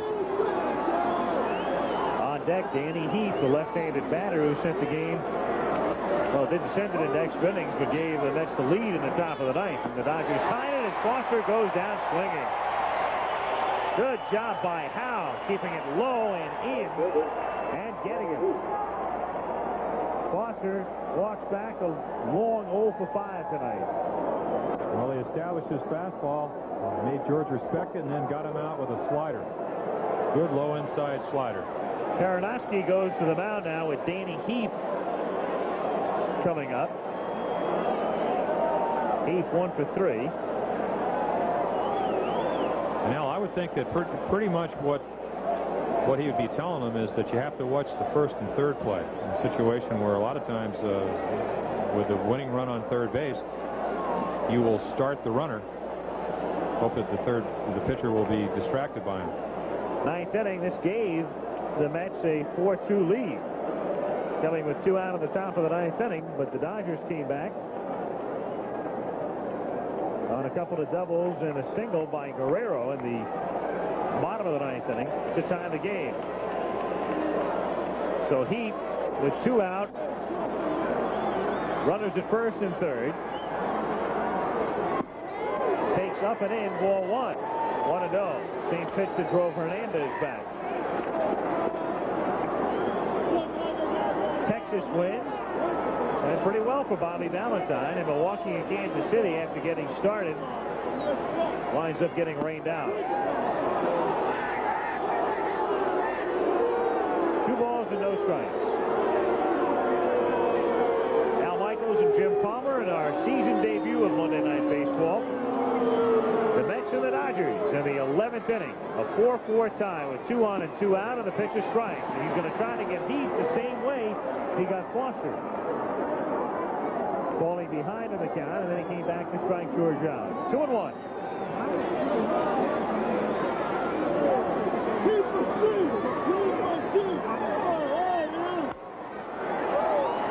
Left field. Reynolds. Side retired. Steve Howe works out of trouble, and down go the Mets in the 11th inning. Maldonado will lead off for the Dodgers in the bottom of the 11th before 4 times. From London on Saturday live, 4:30 Eastern Time, the WBA World Featherweight Championship fight. Eusebio Pedroza and Barry McGuigan on ABC's Wide World of Sports. Best fight in a long time on Wide World. You will want to see that one.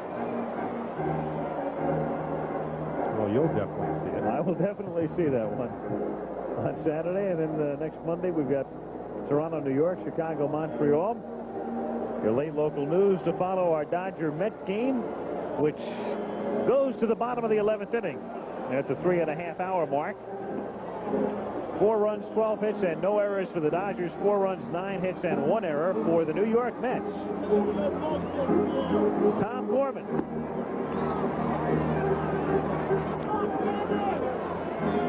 He'll face Maldonado, Reynolds, and Guerrero here in the bottom of the 11th inning. Candy Maldonado is 0 for 1. Pinch hit in the 9th inning and flied out. That's very successful not only in extra inning games, and that graphic takes you back to last year, but in one-run decisions as well. They have been winning the close ones, and what a difference that makes in the standings.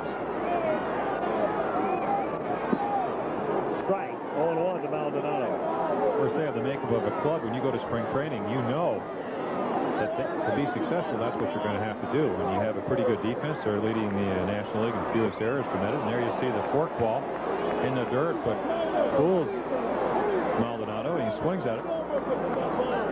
You know that's how you're going to win the pennant, if you're going to win the pennant. Once again, fork ball just going down, and Maldonado swings at it and then steps on it.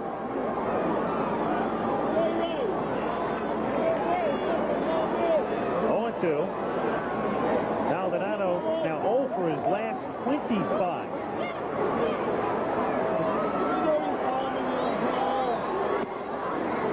One ball, 2 strikes.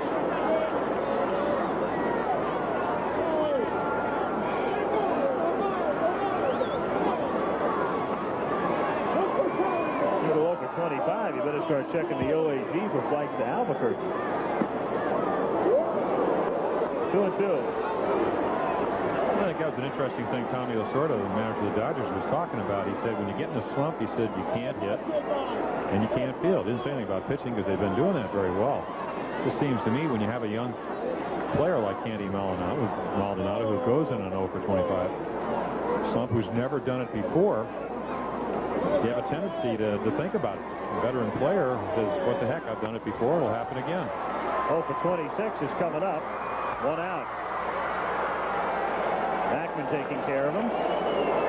And R.J. Reynolds coming up. Mets last year won their last 8 extra inning games. Make it an 83, and then 11-1 last year, 4-2 this year. So that's how we come up to the 23 out of 26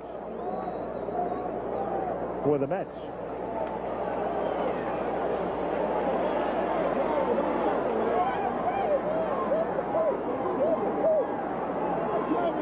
RJ hitting 284. Very late swing. 0-1 again. He's hobbled. We saw him limping early on, and then he gingerly came around the bases to score the tying run on Guerrero's single in the 9th inning.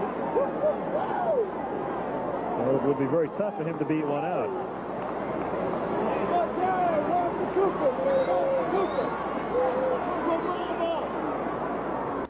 Change, and that's ripped into center. He can afford to trot the first after that one. Winning run at first, but again the Dodgers are, well, shall we say, hamstrung with a guy at first base who has trouble running. Well, if you're Tom Gorman, you throw a fastball and the guy swings when it's in the glove, you come back with a hanging changeup, you've really done the hitter a favor. And that's exactly what he did. I'm not too fond of that pitch selection.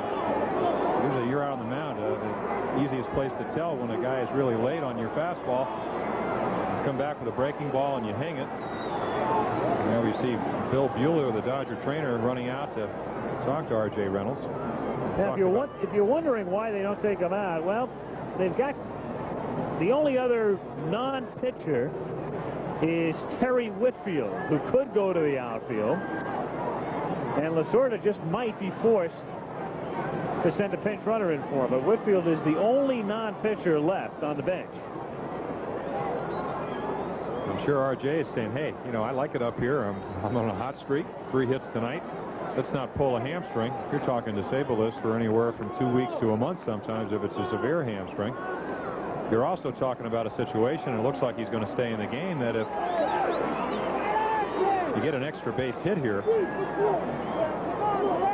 you're going to try to score. Extra innings, tie ball game. And he might not be able to do that.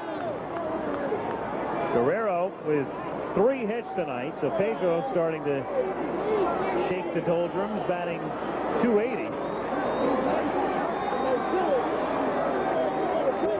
Guerrero with 5 homers and now 20 runs batted in. And Gorman isn't going to make it any easier on Reynolds' legs.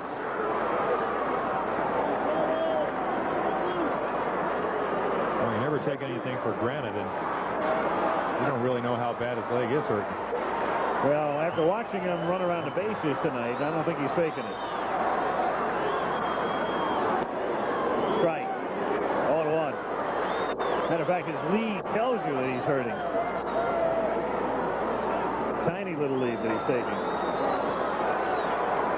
That's the way he comes off the base.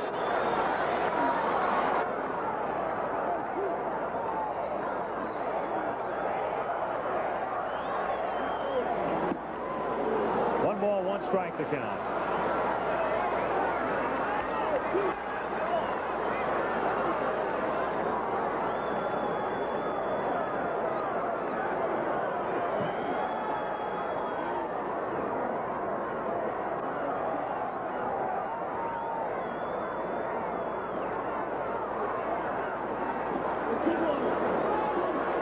Two and one on Guerrero.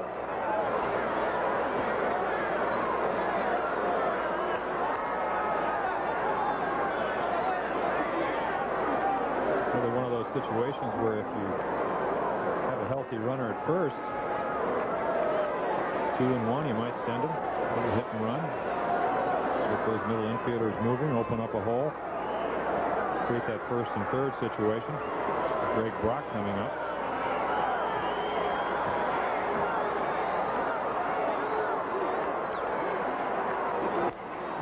Pass swing grounded to the left side, and Santana opts to go to first for the out.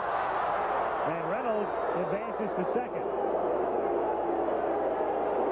Crowd doesn't like the call on Guerrero. And we talked about Tom Gorman's forkball, and there, just a good forkball. Guerrero's cool, check swings.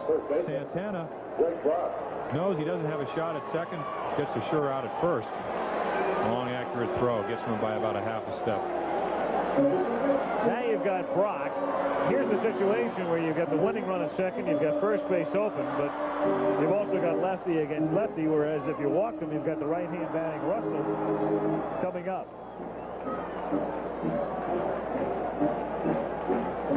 Brock tonight, 0 for 5. Comes up hitting .224.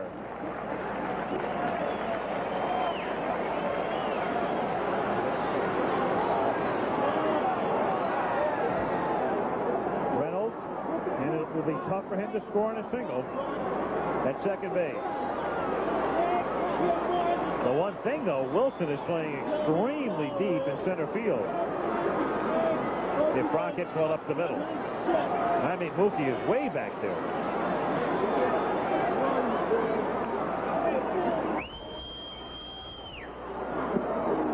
Strike.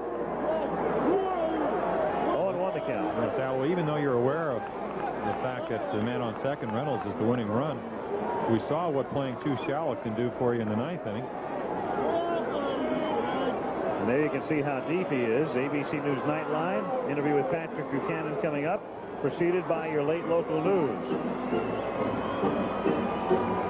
36,935 looking on. First inning, the Dodgers scored. Then another run in the second. Mets tied the game with 2 in the 6th. Went ahead on Heat's homer in the 9th.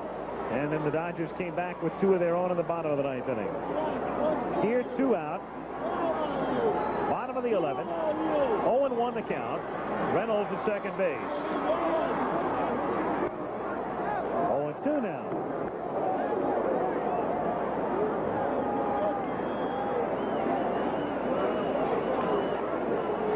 4-4 tie in the bottom of the 11th inning. Gorman in relief of Lynch, McDowell, and Orozco.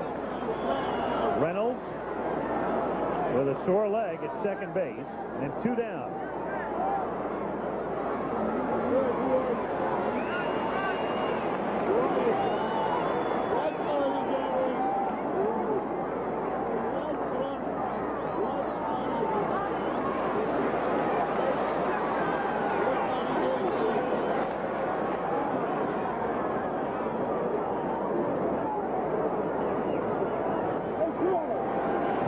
Tom Gorman, and he said that the 2 times he threw a slider with Brock this year, he's hit 2 rockets. So here we have 0-2. You see what kind of pitch selection he has tonight.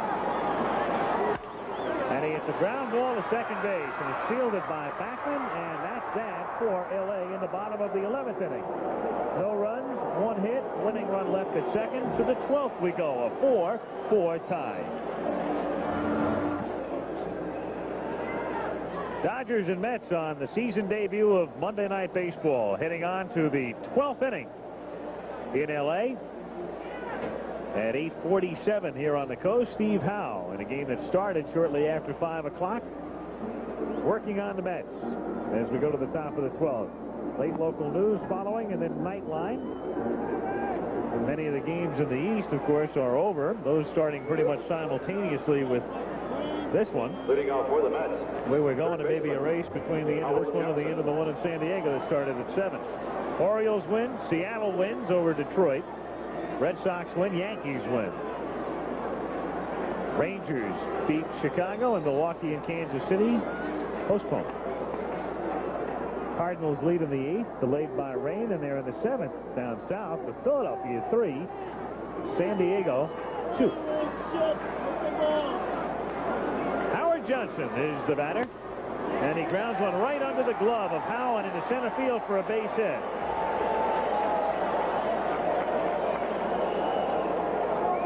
That's the 7th time tonight that the Mets have gotten the leadoff man on, but they've scored in only 2 of the innings. Well, Howard Johnson, 12 home runs last year, all of them left-handed, switch-hitted hitter. Bill Robinson, the batting instructor, was talking about trying to get him hitting at 165 to hit the ball back up the middle, and he did exactly that. Took a fastball from Steve Howe right back up the middle for a leadoff single.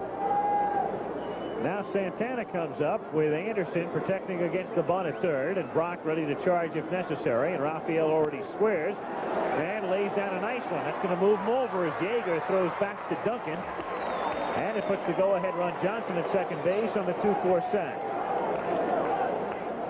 Now Gorman's spot, and it looks like it'll be Christensen as we watch it again.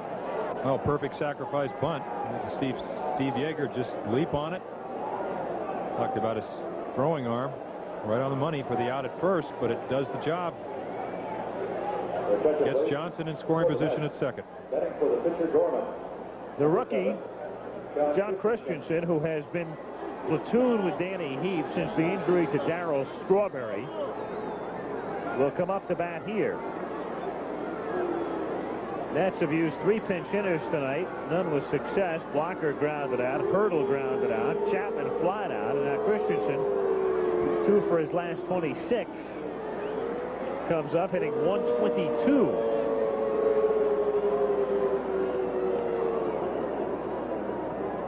Montreal beat San Francisco this afternoon, 4-2. The rookie St. Clair, who pitched here yesterday in relief, getting the win, and Frank Williams throwing one away on a bunt in the 15th, leading to his loss. That kind of illustrates what you talked about. The Mets an outstanding extra inning record. That means they're doing things right. Perfect example there, the sacrifice. Get the leadoff hit. Need to get the runner over, and you do it. At least it creates a situation where you can get the go-ahead run. Puts a little more pressure on Steve Howe, pitching for the a few times 2 days in a row. Christensen from this area, born in Downey, living now in Fullerton, gets fooled and fouls it on a check swing at the plate.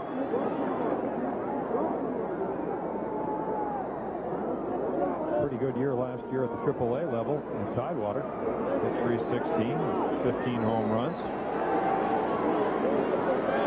Again, once it shows a little bit difference between AAA ball and the major leagues. Of course, he probably played regular last year, and this year he's being platooned with Danny Heap in right field. 0-2 is just off the plate. 1 ball and 2 strikes to count. Mookie Wilson on deck when the Dodgers come to bat in the bottom of the 12th inning. Russell, Yeager, and Anderson are the 3. 4-4 tie. And he runs it in on a breaking pitch. 2 balls, 2 strikes. Looks to me the big difference between Steve Howe after elbow surgery and before is really his breaking ball. Always had a great slider. He could throw almost any time, any count. It's not snapping off quite as bit, but then when you consider that he was throwing 5 weeks after having elbow surgery, he's made quite a comeback. Popped up, foul ground, and there's a lot of room in foul ground here. Thus, the catch made by Brock. 2 down. Johnson still at second. Christensen's gone. Met pinch hitters 0 for 4 tonight. And back to the top of the order as Mookie Wilson makes his 6th plate appearance. Comes up 1 for 4 plus a walk.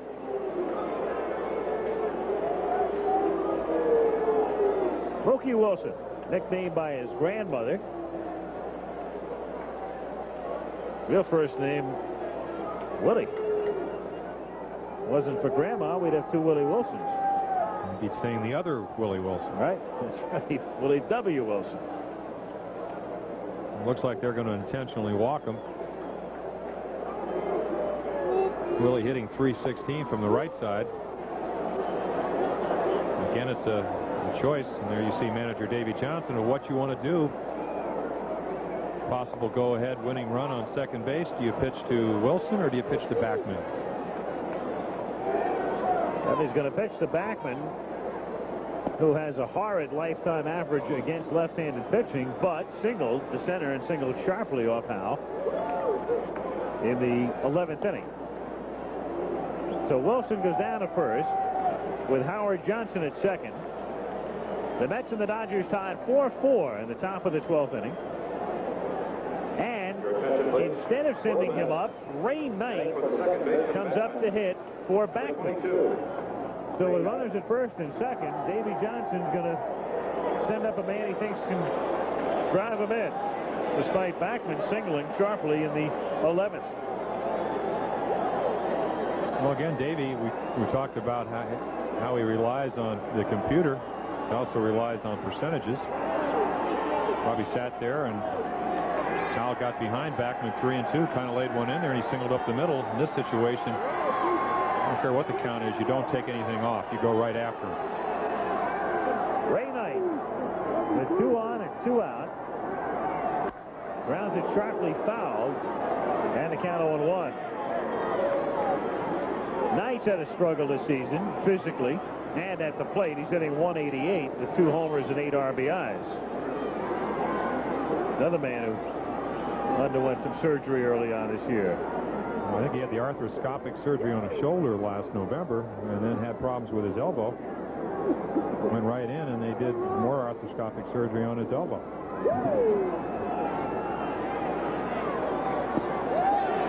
That's what I love about Dr. Palmer. They don't win the appeal. You mention injury and James will tell you how many stitches, the doctor's wife's name, and how much Blue Cross I don't say, you know, how's the family, how are you, how you hitting it. What's the last thing that they did to you surgically, right, or how you feeling? I've seen you walk up to guys. How's the ulnar nerve?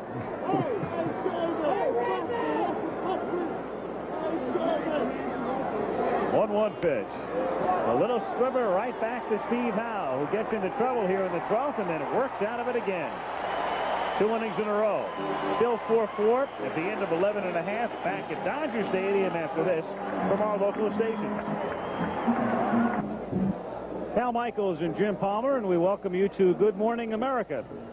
Keep looking around for Joan London. This, by the way, is just the first of two. The second game of the doubleheader will follow 25 minutes afterwards. As the game approaches the 4-hour mark, the Mets and the Dodgers tied 4-4. Davey Johnson is forced to bring in a fellow who's had some arm problems this year and went to the minors and pitched 4 innings yesterday, and Doug Sisk.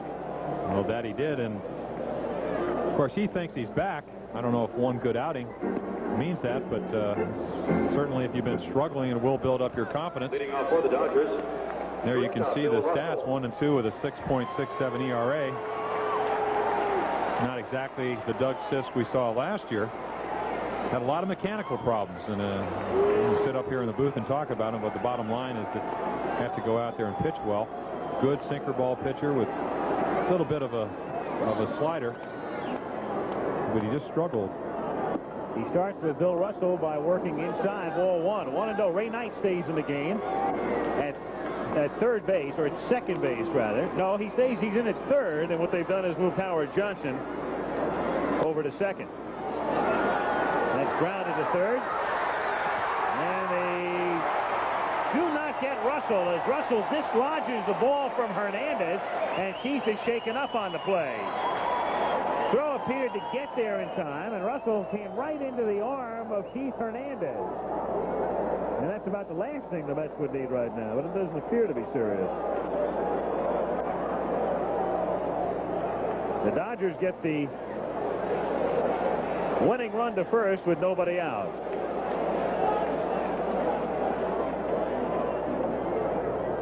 So Russell is aboard as they check out Keith Hernandez.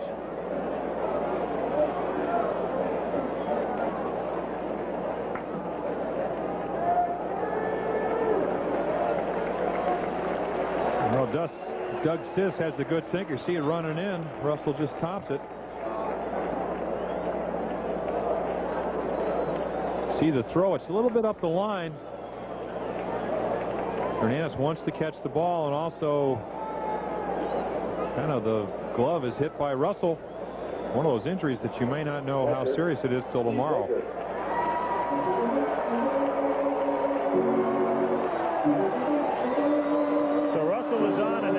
Comes up, and it's scored as an infield single for Russell, and Yeager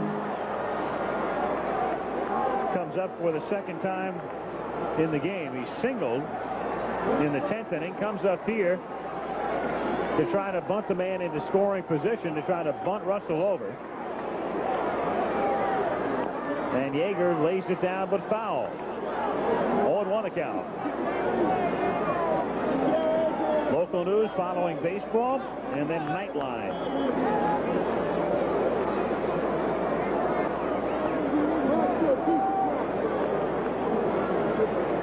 Russell held on by Hernandez, who's still shaking it off at first base.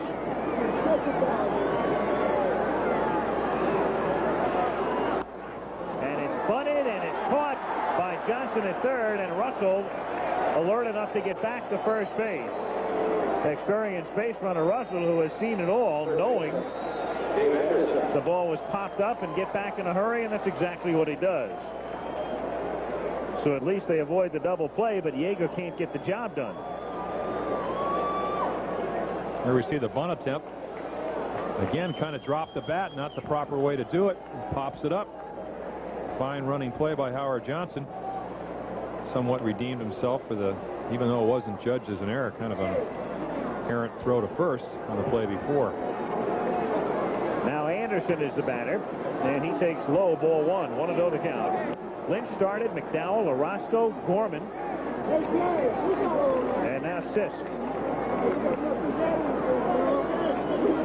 It almost puts Tommy Lasorda in a position where if you don't sacrifice the runner, you might want to think about either the stolen base, which Russell doesn't do too often. He used to have pretty good speed, but it's a good situation. 2 balls, no strikes, even though Sisk has been wild in the past, to maybe start the runner and execute, or try to execute, the hit and run. Anderson, a pretty good contact hitter.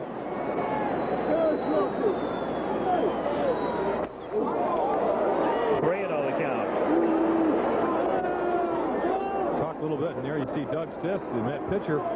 The mechanical problem is not the right shoulder of Sisk, even though he did have some arm problems late in last season, but his left shoulder, which is a very important shoulder for a pitcher, was flying out, therefore affecting his control. And he had trouble not only throwing strikes, but getting the ball down in the strike zone, and not only walking guys, but getting hit very hard. Third time tonight that Anderson has drawn a walk, and now Terry Whitfield, the last of the non-pitchers, comes up. Whitfield leads the league in pinch hits with 7. However, they all came early. And he's been slumping since. His overall average is .298. Whitfield has spent 3 seasons in Japan after stints with the Yankees and the Giants. Hitless in his last 12 trips to the plate. 1 out, winning run Russell at second. Anderson at first. And it's a strike to Terry on the outside corner. 1-1. He's an excellent pitcher and Fisk, but Whitfield's the type of guy I think the Dodgers really felt would hit a lot of home runs, but bat slowed down a little bit. Good left field hitter, likes the ball out over the plate, but doesn't like it on the corner where Sisk threw it on the previous pitch. 0-2 the count.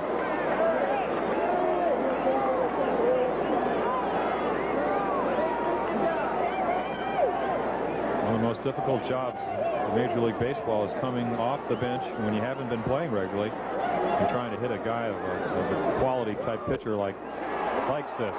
Backed up is Santana, and he throws the ball away and into right field, and Russell comes in to score. Santana got there and then threw it away, and they would have had a sure 4th out.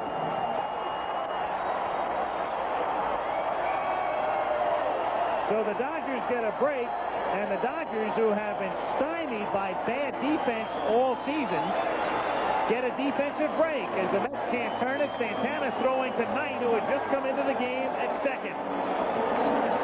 And so the Dodgers win it by a score of 5-4. Stay tuned next for ABC News Nightline immediately following your late local news, except on the West Coast. Travel arrangements made through and a promotional fee paid by United Airlines. Flying is United's job, and United is now serving 50 top cities in the United States. This has been a presentation of ABC Sports, recognized around the world as the leader in sports television. So the totals are correct. For the Dodgers, 5 runs, 14 hits, and no errors.